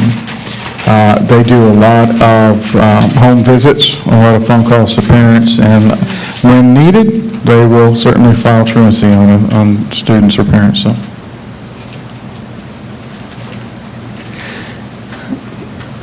How are you, Reverend? Good, thank you. Carry on. Okay. So one of the things that I have been charged with is the NISD District Advisory Committee. I'm losing, there we go. So the purpose of the District Advisory Committee, also known as the DAC Committee, we shorten that a little bit, it's to serve as a liaison between the Campus Advisory Committee and the superintendent, to serve as a sounding board for projected changes in policy and other concerns that may be raised by the superintendent, study and make suggestions for change or improvement in any program offered by the superintendent, access district-wide programs and service, we assess those, be visible in the community, and one of the things we must do is we must host one public meeting annually about the progress of the district in achieving goals.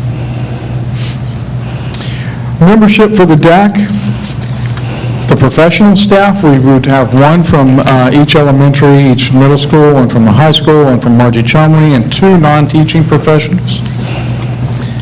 Those professionals are voted on by the campus. Okay, we don't want just somebody saying, I'll do it, or I'm putting this person on. We want it voted on by the staff. 2 district level professional staff, 2 parents, and we ask for volunteers for, do you know any parents that would like to be on there, and we can go from there. 2 community members the same way, and 2 business representatives. Okay. Some of the topics that we deal with in that is, obviously we do a district advisory committee training, class size waivers. If we happen to have a classroom that is over the standard that the state sets, we have to do a class size waiver. COVID updates, we go with district professional development waivers. You can take a look at everything that we do. I can read it, but the meetings, what the law says is a meeting, a minimum of at least 3 times per year between September and May. I can tell you that we really think the DAC committee is important enough, so we schedule a meeting every month.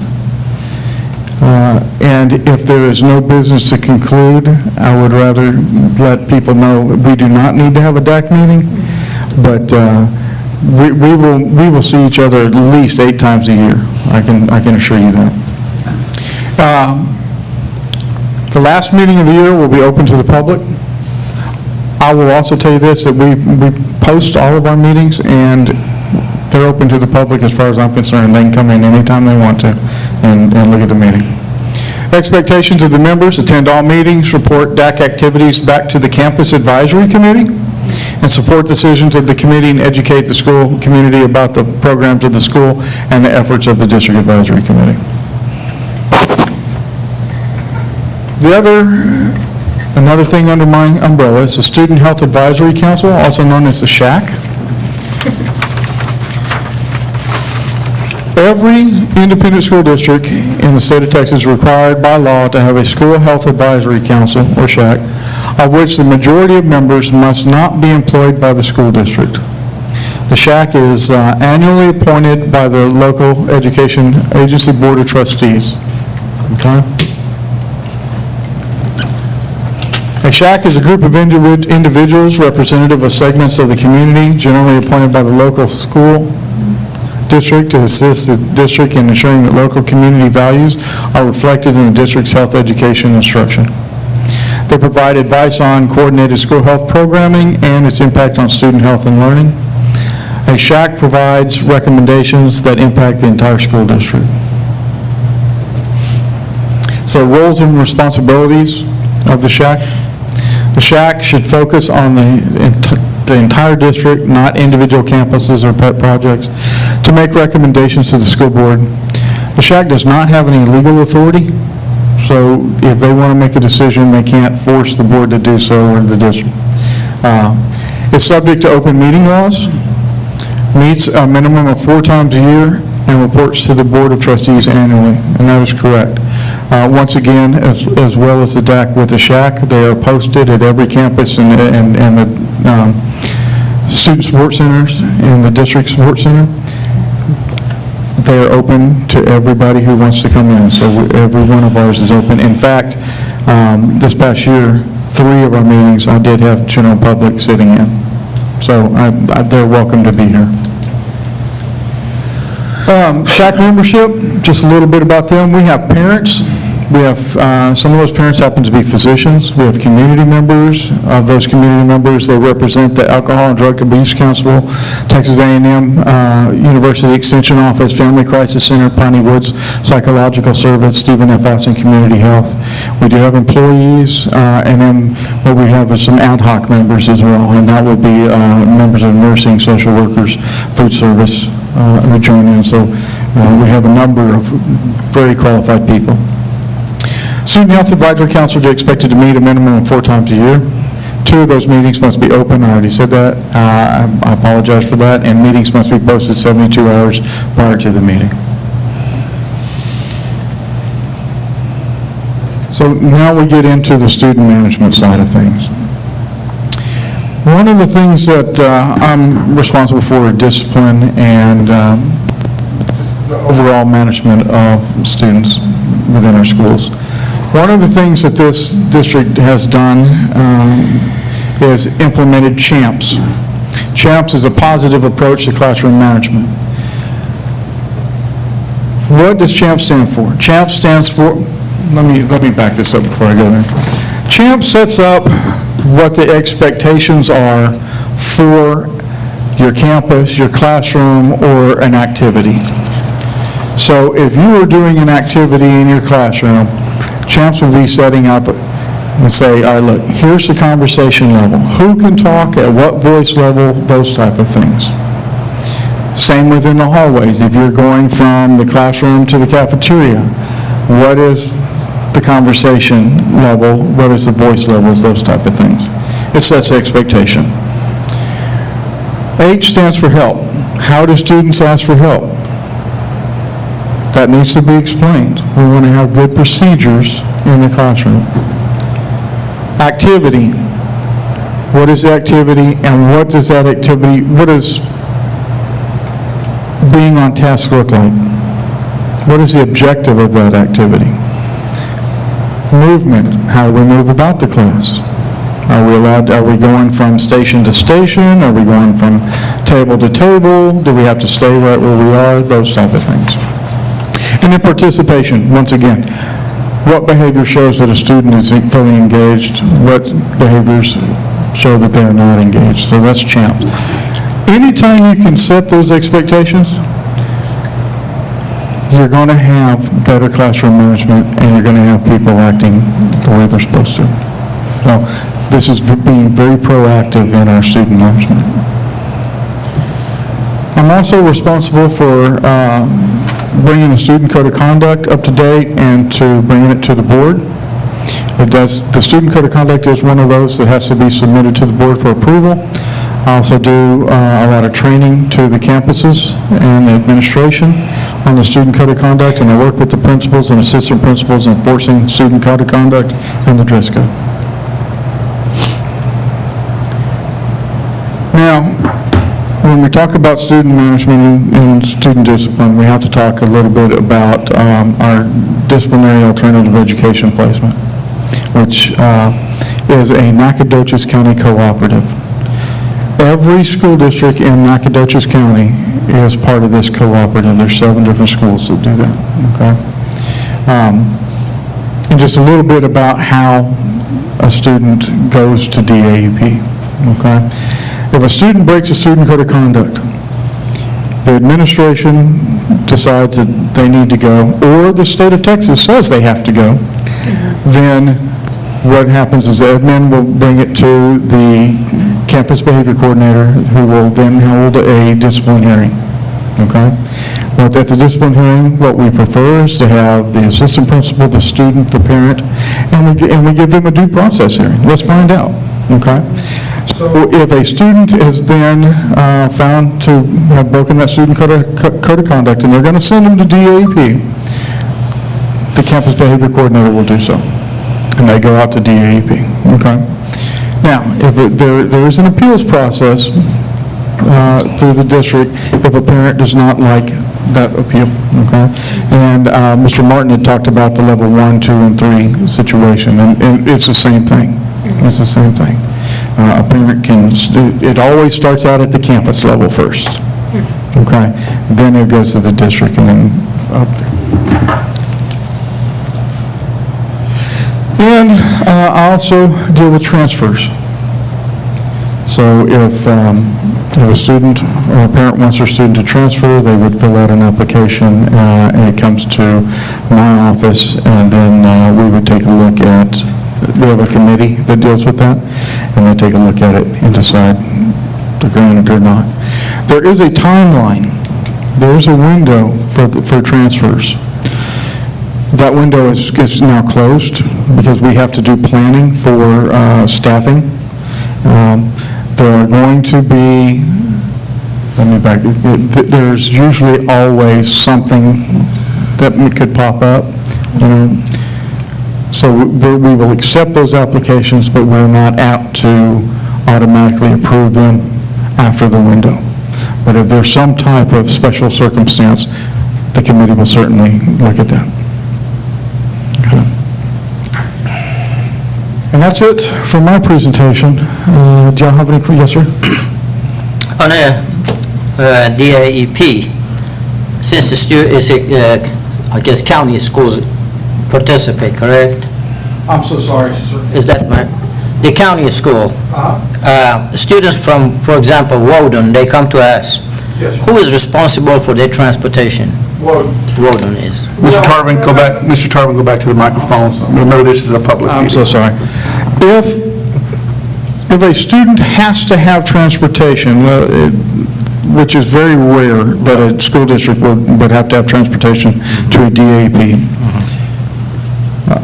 then the school district would do it. But I will tell you this, it is his parents' responsibility Yes. to get their kids to DAP, not NISD transportation, not Woden ISD transportation. There are very few circumstances where a district would send them out there. Now, hypothetically, if that students from Woden come all the way to boundary of Nacogdoches, can the buses from Nacogdoches pick him up or not? If it's going to DAP? Yes. We would not do that. Good.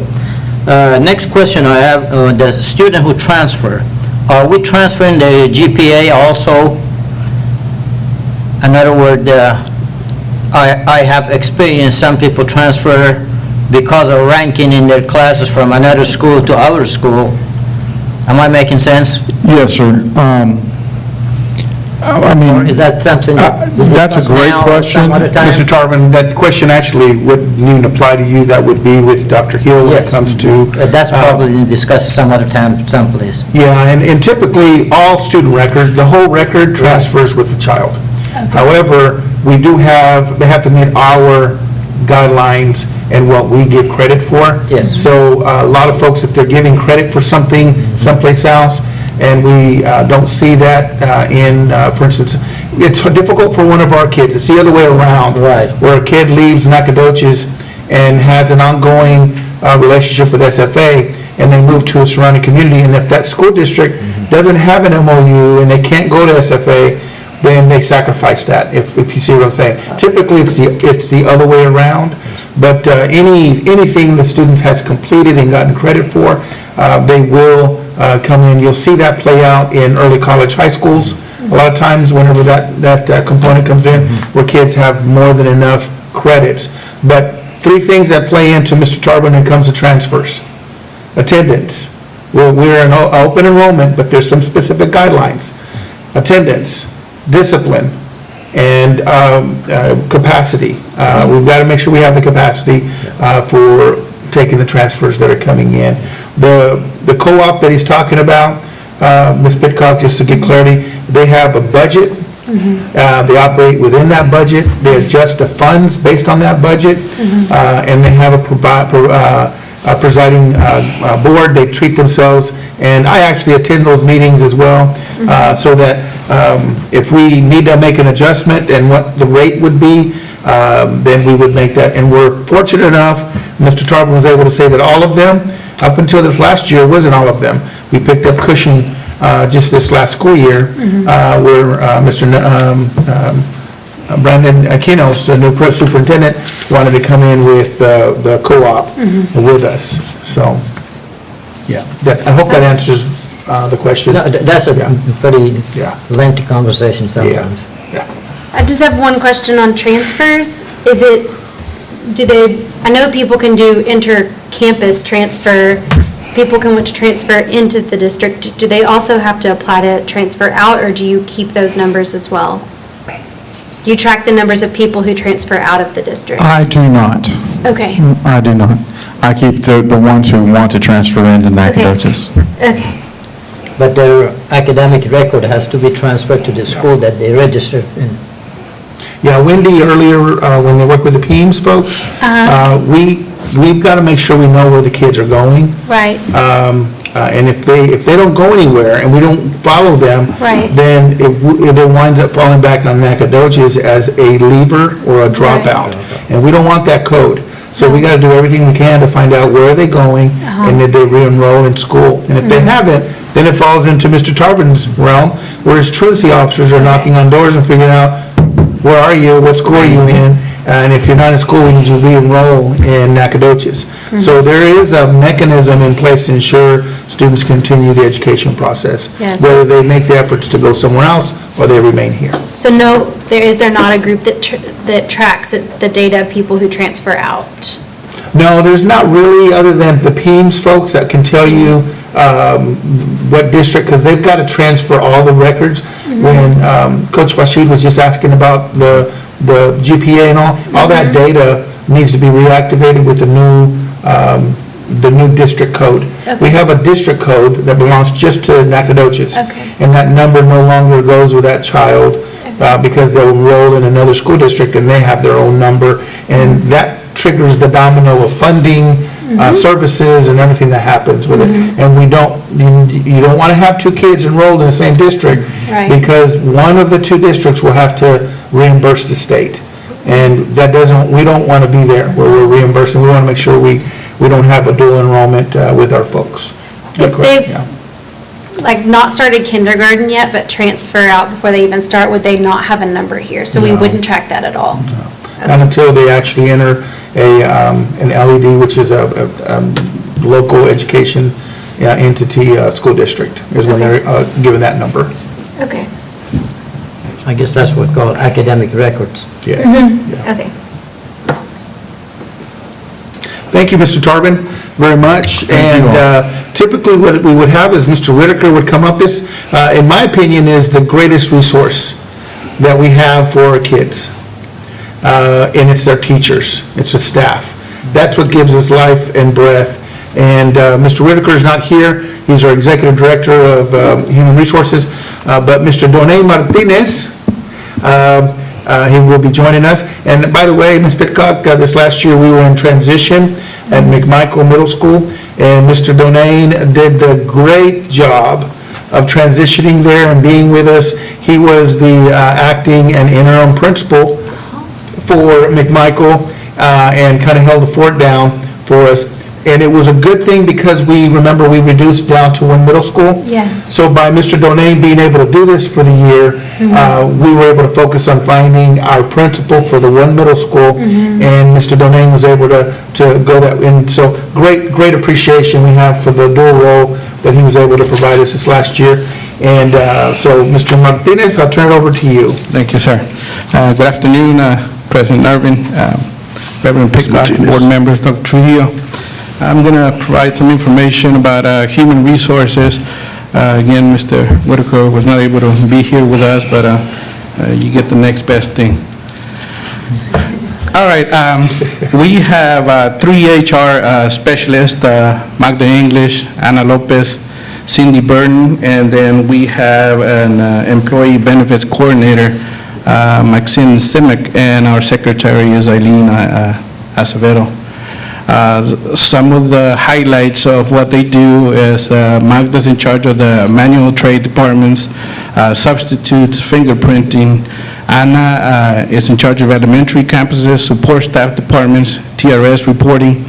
Cindy, secondary campuses, central office departments, employee contracts. Maxine, employee benefits, workers' comp claims, benefit maintenance, and Eileen, the department procurements, mental reports, and background checks. Again, these are only highlights of what they do, and there's a million things under each one of those that they take care of.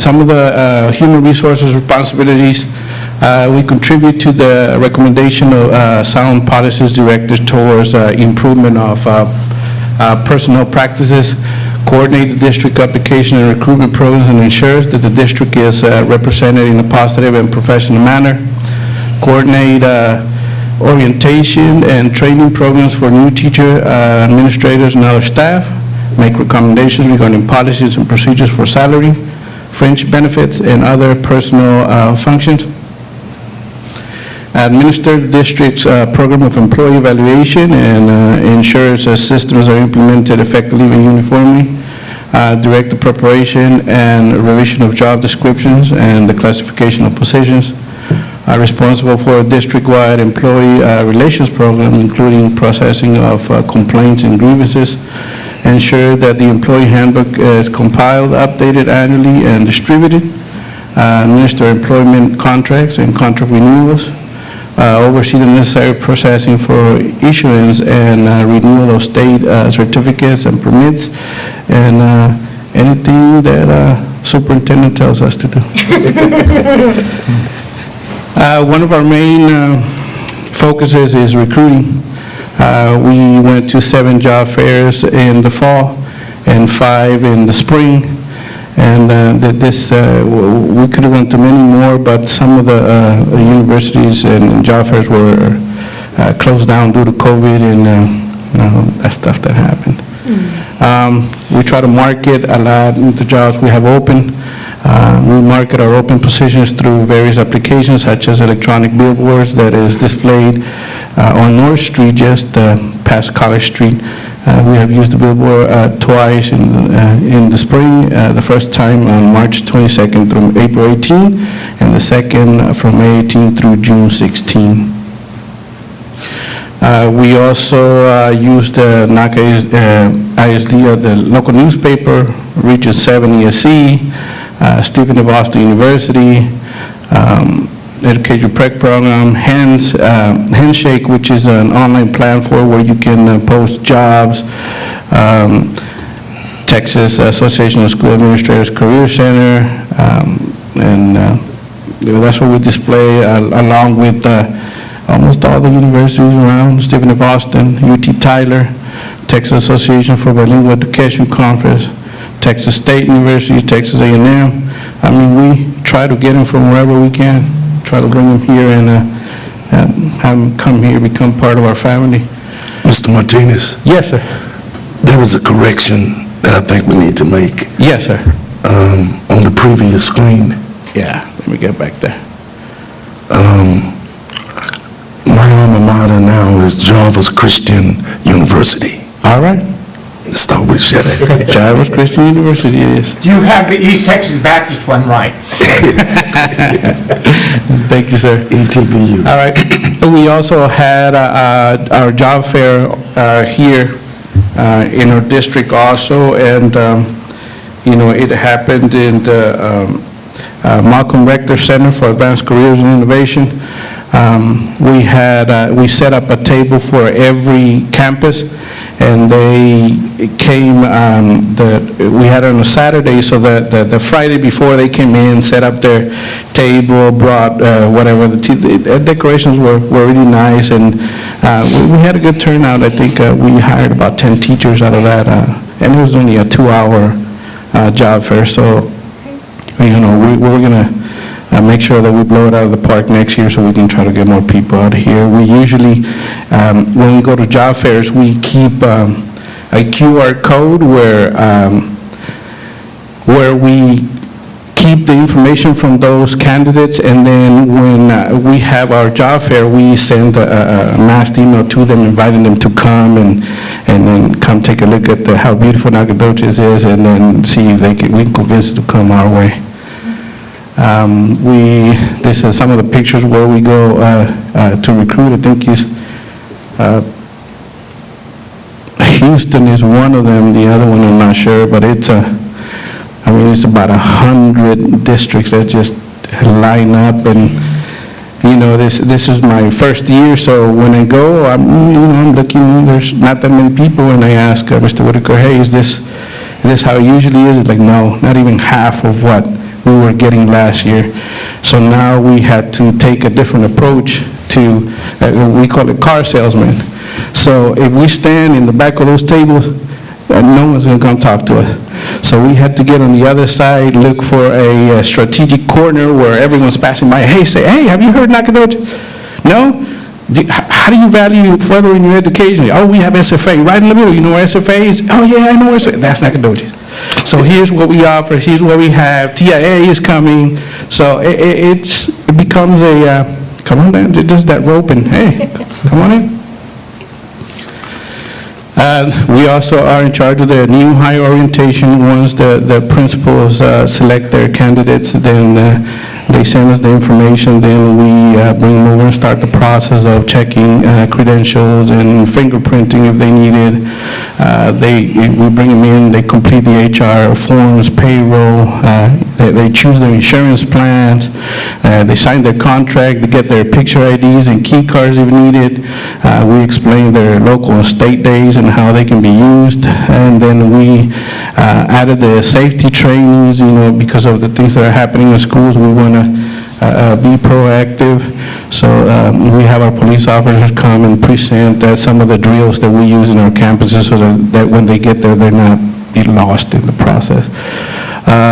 We walk them through their substitute teaching system so they can call in and put their absences in, and that way we can get coverage for the classes, and they get their email accounts.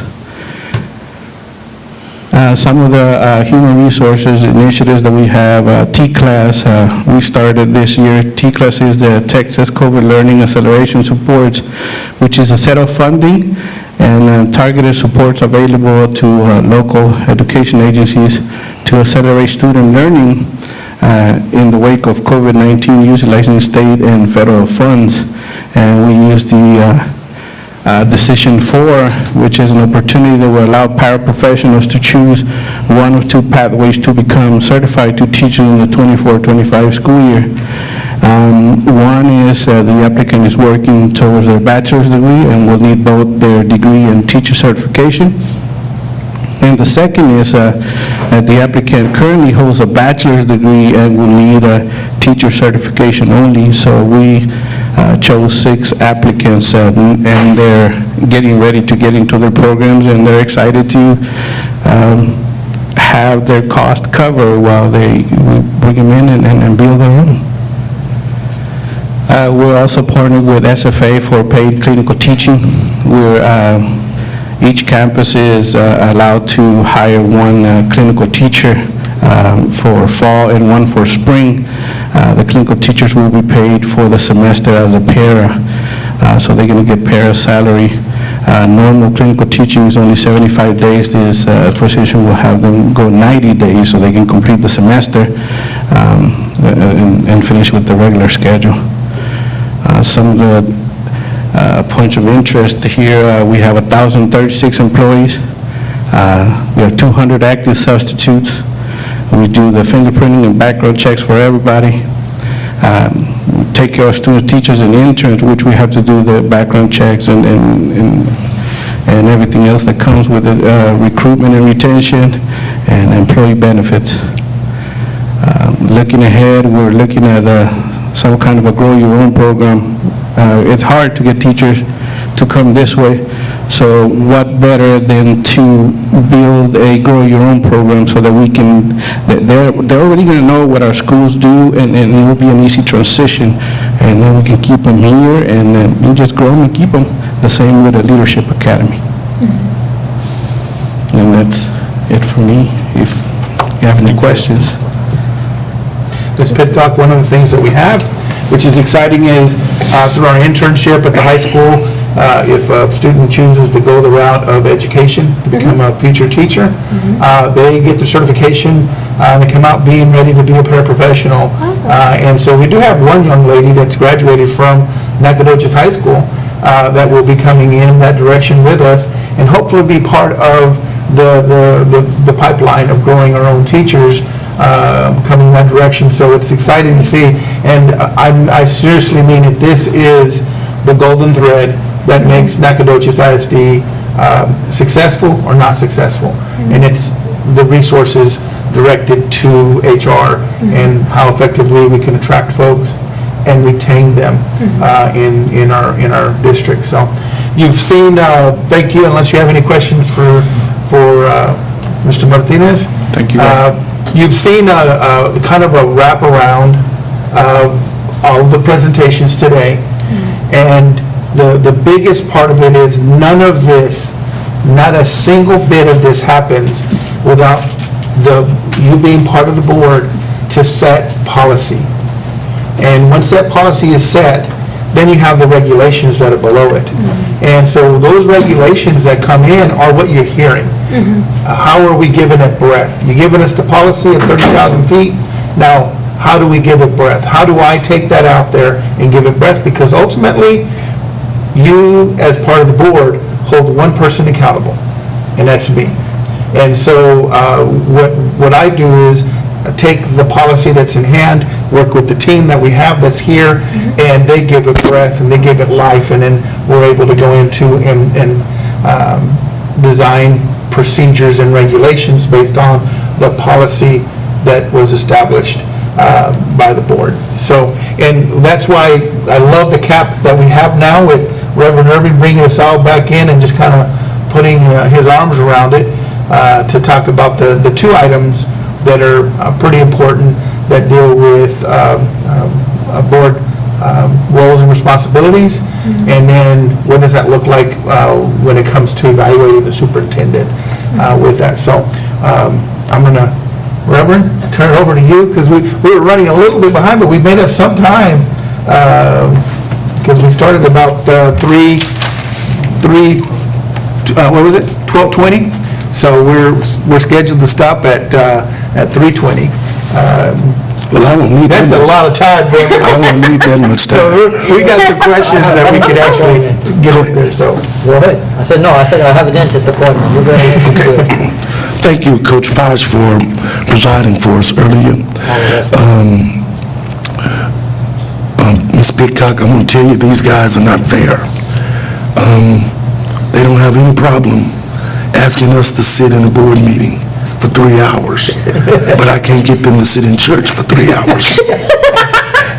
So they don't expect that of them. But thank you for your patience, and let me again officially welcome you to our board. I'm going to be very brief. I know I would be ready to go, but I want to look at some of the board's roles and responsibility. And later on, in closed session, we're going to deal with operating procedures with the board, with the entire board, and we can go more in depth. But the main function of our board is to provide governance and oversight of education. Student outcome is what we're about. If the students are not successful, then we're not a successful board. It starts here. And our responsibility and role as a board is to govern the district. And it's the superintendent's responsibility to manage the district. And so you're going to you'll hear words, phrases like getting in the weeds. That's sort of an internal term that we use. And we use that so the board can be aware that, I guess actually, you're stepping out of your lane. He manages the district. We bring about the governance. So we want to look at what that really looks like. As we govern, we adopt goals and priorities for the district.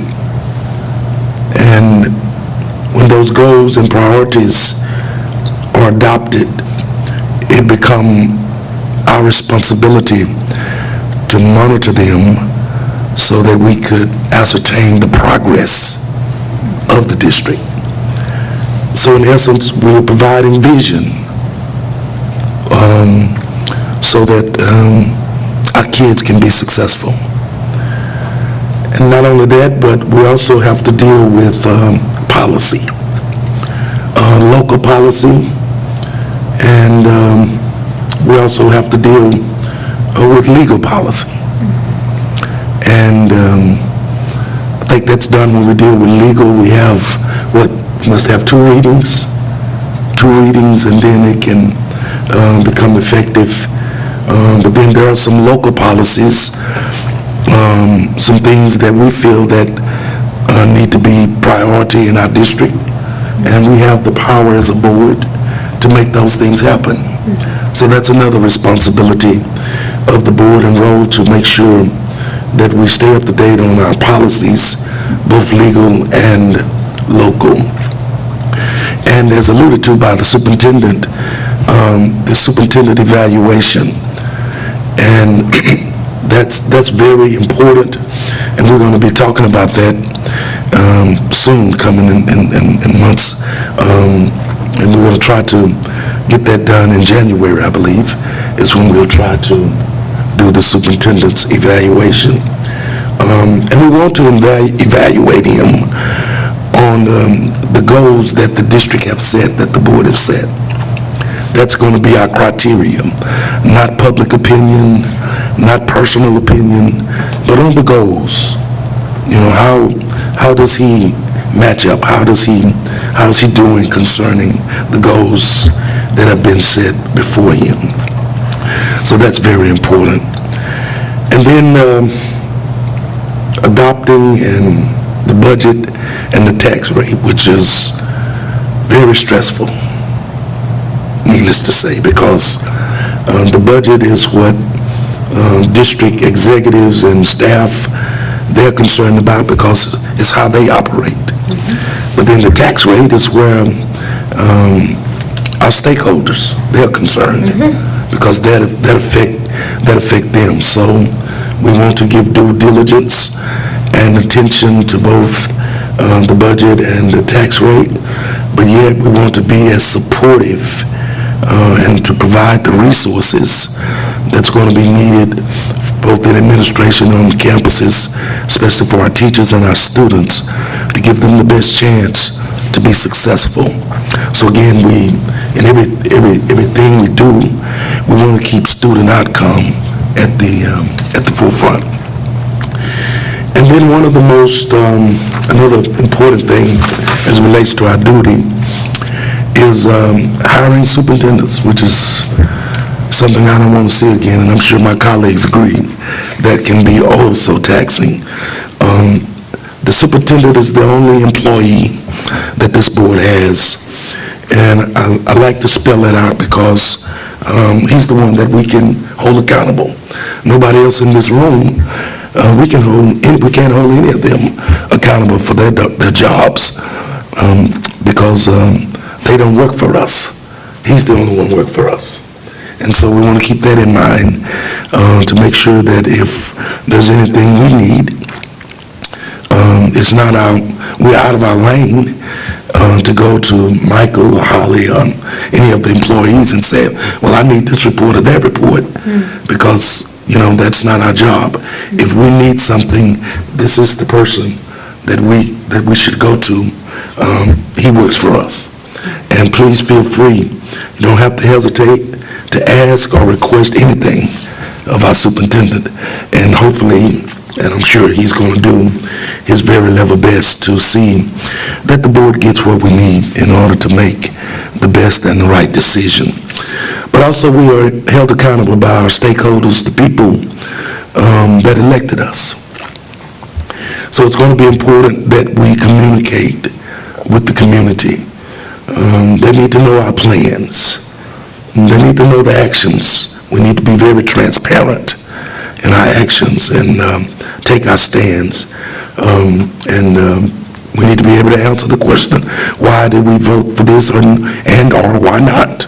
And hopefully, we can do it in good conscience. The votes and the moves and the actions ought to be to enhance student performance. That's what we're here for, student performance. And we want to make sure that they are abreast of everything that's going on in the district to the best of our ability. There are some things that cannot be discussed, and we hold those dear and near. But the things that we don't mind being transparent, nor sharing what we can. And so with that being said, I know you're tired, and I'm done. Thank you so much. Glad to have you. Well, before we wrap up, there's just to let you know some of the things that I was very blessed to see that we have as an opportunity for the board is, and this happened like this last week, the executive team, comprised of the officers and the president of the board, we meet together almost 2 weeks before our actual board meeting, where we come together, we look at the agenda, how he's prepared the agenda for us, we're looking at the items that are there. If there was something that a board member wanted to put on the agenda, our president makes sure that it's on the board agenda for us to visit, and we kind of give some highlights of what that may look like. Another exciting thing that I've walked into, which I love, is we have what's called the agenda review. And the agenda review is the Monday prior to that board meeting. It's a very important meeting to attend and be there, because that's where a lot of the deep questions come in. And that gives my staff that's up here amount of time to really dive in, so that if the board decides that they're going to act on it and go to consent and they're going to vote, or they may pull that one item out and say we need more conversations about this one specific item. And when we do that, it allows the team to come in here and those 4 days to go in there and really get the details, and then some of that information, when we come back out to the Thursday official meeting, then we can address it with greater depth and be able to address the question that was raised. By doing this, the Thursday meeting sometimes can go longer. It's typically a noon meeting that will occur. It starts right at noon and can run a couple hours where we're going through the actual agenda, line by line by line. The only thing you won't get presented at that board meeting are the reports. Because the reports are maybe an individual that's coming out from out of the area, if it's our architect, or if it's an outside attorney firm, if we're doing redistricting, those kinds of reports, they'll do those, but they'll do them on Thursday evening when we have that set up. So it's a very critical time for the agenda review. Where is it? Right here. The agenda review will happen at this location here. Prior to COVID, or while COVID is going on, and we were kind of quarantined, we were at our administration office, and it was via video. But we're beyond that, and thank you, Lord, it's not there anymore, and Okay. keep us safe. So it'll be here at noon on the Monday prior to, and Holly does a great job of giving all the calendar dates to you, so that you can look at those calendar dates, and just because you see a board meeting scheduled 3 months out, 4 months out, and you know there's a conflict, it's always great to start having a conversation early enough, because our president can make a motion prior to that board meeting to change the board date, so that we can accommodate the board members and their attendance to the board meeting. It's difficult when it comes up to be the month of or the next month, but if you look at all the dates and you know what things are going on, those kinds of things can work, and Holly can coordinate that with our president. We can bring it up to a board meeting, and then we have to vote on changing the date, but we can make those adjustments pretty easily, so that our goal is to have every seat up here filled as we're having our conversations with regards to whatever actions that were taking place for the board. Thursday, that's when our business gets done. And Reverend loves a very efficient meeting. We're hitting the ground running, and he stays short. And typically Thursday, if we've asked all the right questions and gotten the details, that will happen on Monday. So Thursday evening at 5 o'clock, we get in here, and I want to make sure that the public knows this as they're watching. If they're seeing a Thursday meeting, they're seeing that it's going by so quick and it looks like we're rubber stamping everything. We're not. We really dove into it on Monday, and we've gotten details, and this board does a great job of saying, we'll pull this one agenda item and we'll have more conversation with this.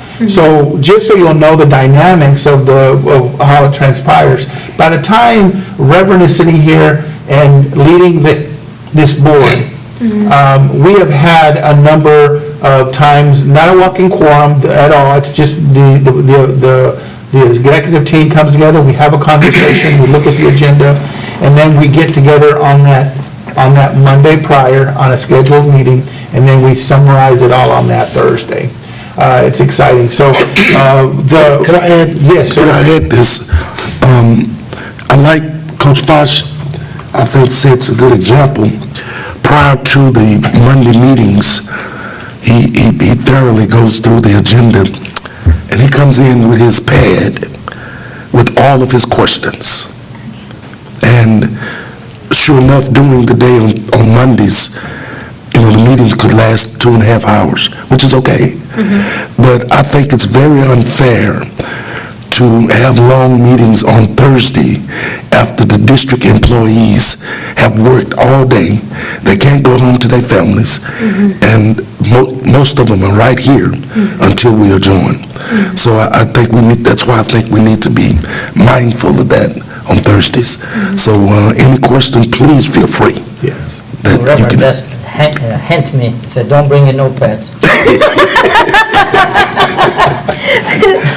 Speaking of question, who comprises the executive team? That would be our president, which is Reverend Irving. We would have, you're seeing where Mindy sits, Secretary. Winslow, and then Mr. Montoya right here next to me. And so these are the three Vice executive President. vice president. Okay.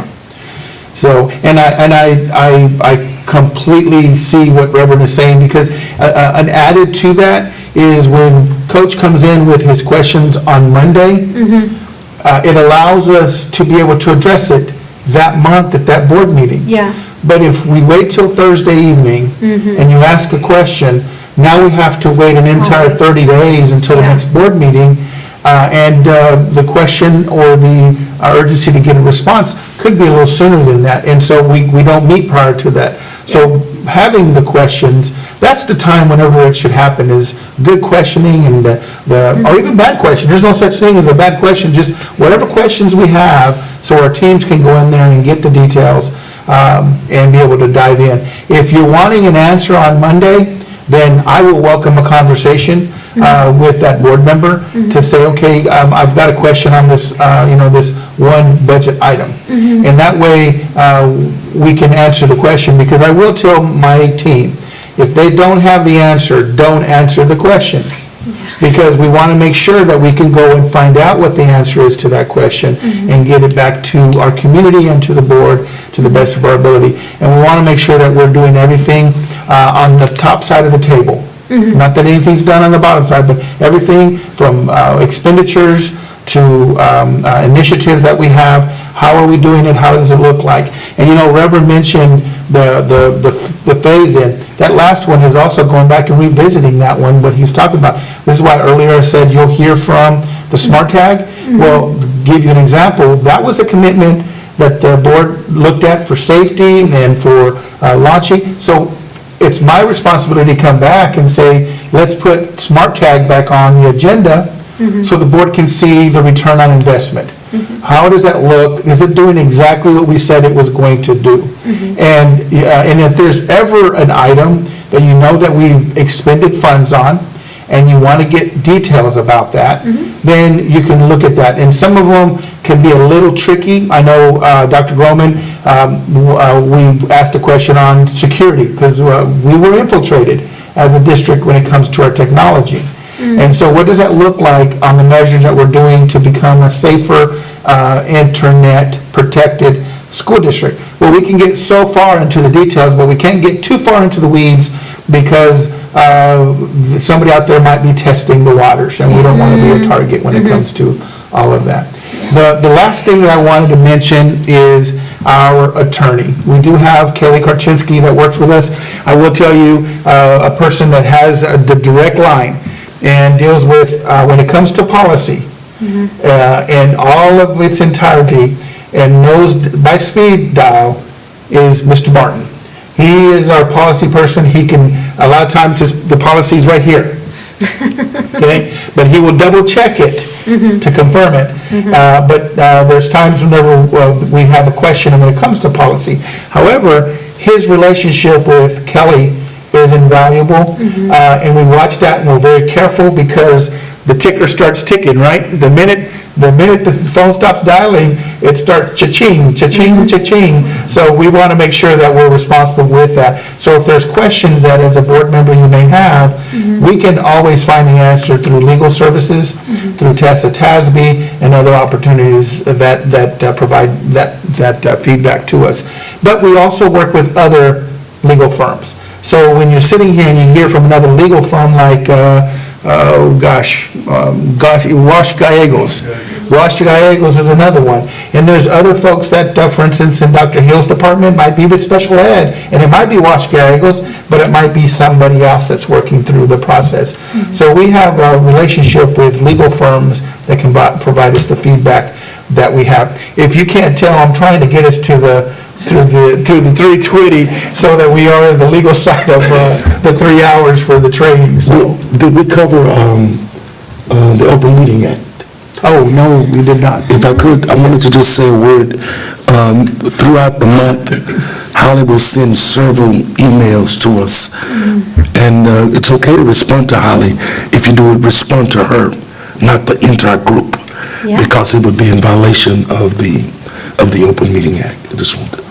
And that would be similar to my communication to the board, but I typically will get one communication to individual board members. Feel free to respond, but there's no reason to respond. It's just for communication.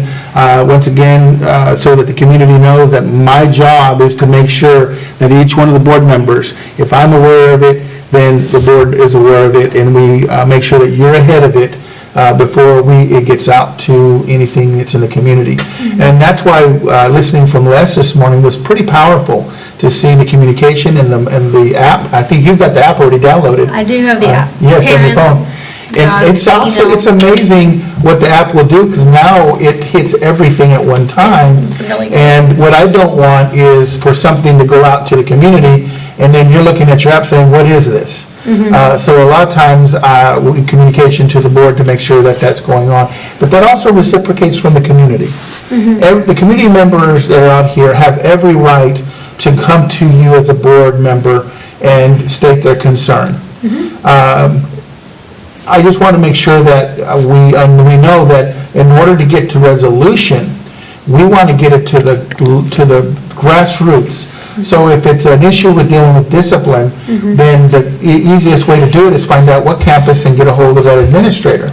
And we direct them back to that administrator, and then if it doesn't work, then it finds its way back, then we're able to address it. But unfortunately, sometimes we go straight to the board, and then all of a sudden, we're trying to work backwards, and we realize that we haven't had an inclusive conversation. Yes, sir. I think this is going to be a topic of next Monday. Yes, sir. We have a board operating procedures on that regard to be Yes. discussed, so it'll be discussed. A lot in greater depth, which will be good for our understanding when we're working through it, so. But the last one, oh, go ahead, Coach. No, go ahead, it's not Good, related. that's fine. No, go ahead. I was going to say, in the past, every time we said a counselor, we call it academic advisor. Now Yes. that role has changed. Yeah, it's still, you can still call it academic advisor, they're just not doing all the testing. Right. And all the administrivia, they're going to still do some guidance when it comes to the academic schedule. But when it comes to testing, administering tests and dealing with that side of it, it's not going to be that as much. Now we've got Cindy Ivy that's working on that side of it. And we actually need to really invest on looking, do we need testing coordinators? That's the side that we're looking at because there's so much testing that occurs on that side. Close. Dr. Gorman, did you have something? The last thing, last 5 minutes, 3 minutes, I can kind of stretch out, is training opportunities that you will have. There are some that are out there through Region 7, the virtual, which is unusual. Dr. Gorman, when's the last time you've heard that doesn't come along too often, where you can sit down at your home and register and do a virtual training and get credit for it. But there's one out there now that you can't. However, you want to go through Holly because there's registration. And just know that some of that attendance to training, all of it sounds marvelous, but we have a set budget. And so you can't go to everything and anything and all, because we have a set budget of what trainings we can attend. And so, but be very, very conscientious. There's one over at Region 7 that you can travel to and go to the training there, and that's more regional training. Then you have, I'm looking at the training expert over there, because he's done several of them. Then you have the virtual. What else is going on? Once in a while, TASB has free courses posted. Okay. There's no tuition. If not, you have to pay about $50 per course. That's $50 per hour.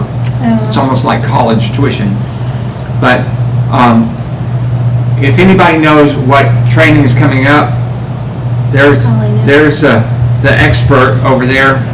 And what really works out well is if you get a virtual, if they put all the stuff from like the meeting we just attended, if that goes all virtual, like where they put it online and you have 30 days to get it, well, that's what's real cheap, because you can take every class you want for no more money. You get the original,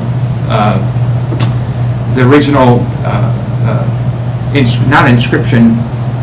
Registration. Tuition, the original tuition. So the other thing, this is what I really wanted to say to you. I know you've heard a lot, but let me just tell you, the first year is the hardest, and they have, every year they add to the first year. So what's happened is from when we started, it was less. Well, it was less for him, more for me, and more for you. So don't get discouraged in the first year. You go, boy, this is a lot of stuff. Because after the first year, it drops back, and then you have more choice. You get to choose what you want, not you have to take this and this. And then a lot of them are biannual, okay? So you just, if you do it this year, you don't have to do it next year. That's that 3-hour course that you took. Yeah. And they've already had 3 different names on it, so just don't worry about it. She'll tell you. Onboarded. And I will tell you. To the end? No, that's good, that's good. I got 1 minute. Okay. Tom Brady, they say, makes the football team, okay? And this is relevant to us as a board. Tom Brady moved from one team to another, and they won the Super Bowl. And it has that much to do with Tom Brady. It has so much more about who's around Tom Brady. And that's the key, is when you're going in and coming in to be a part of the board, and you see all this wonderful information, it can be overwhelming. But the amazing thing is when he went in there to Tampa Bay and he's working with that team, is the answer, collective answer, is with the whole board. And so that's why when you heard in the training is, you can't go off on your own.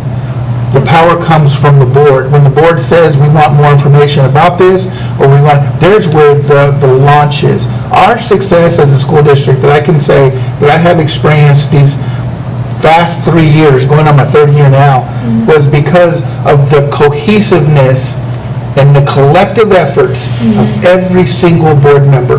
They put personal agenda behind, they put pressure behind, and said, what is it that is in the best interest of our kids, of our staff, and for Nacogdoches ISD? So I will tell you that some people out there tell you it's Tom Brady.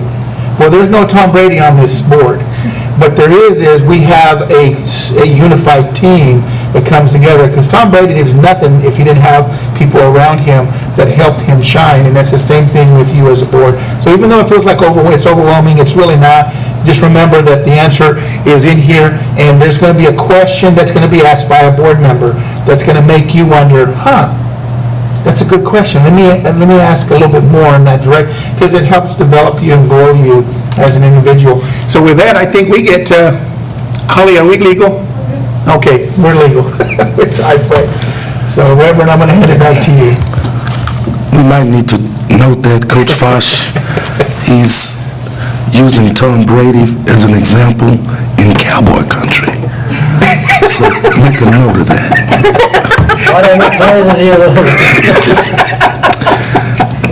If there's nothing else, we'll entertain a motion to adjourn.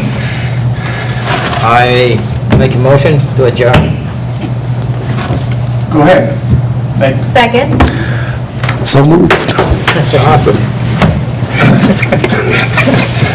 Boy, that was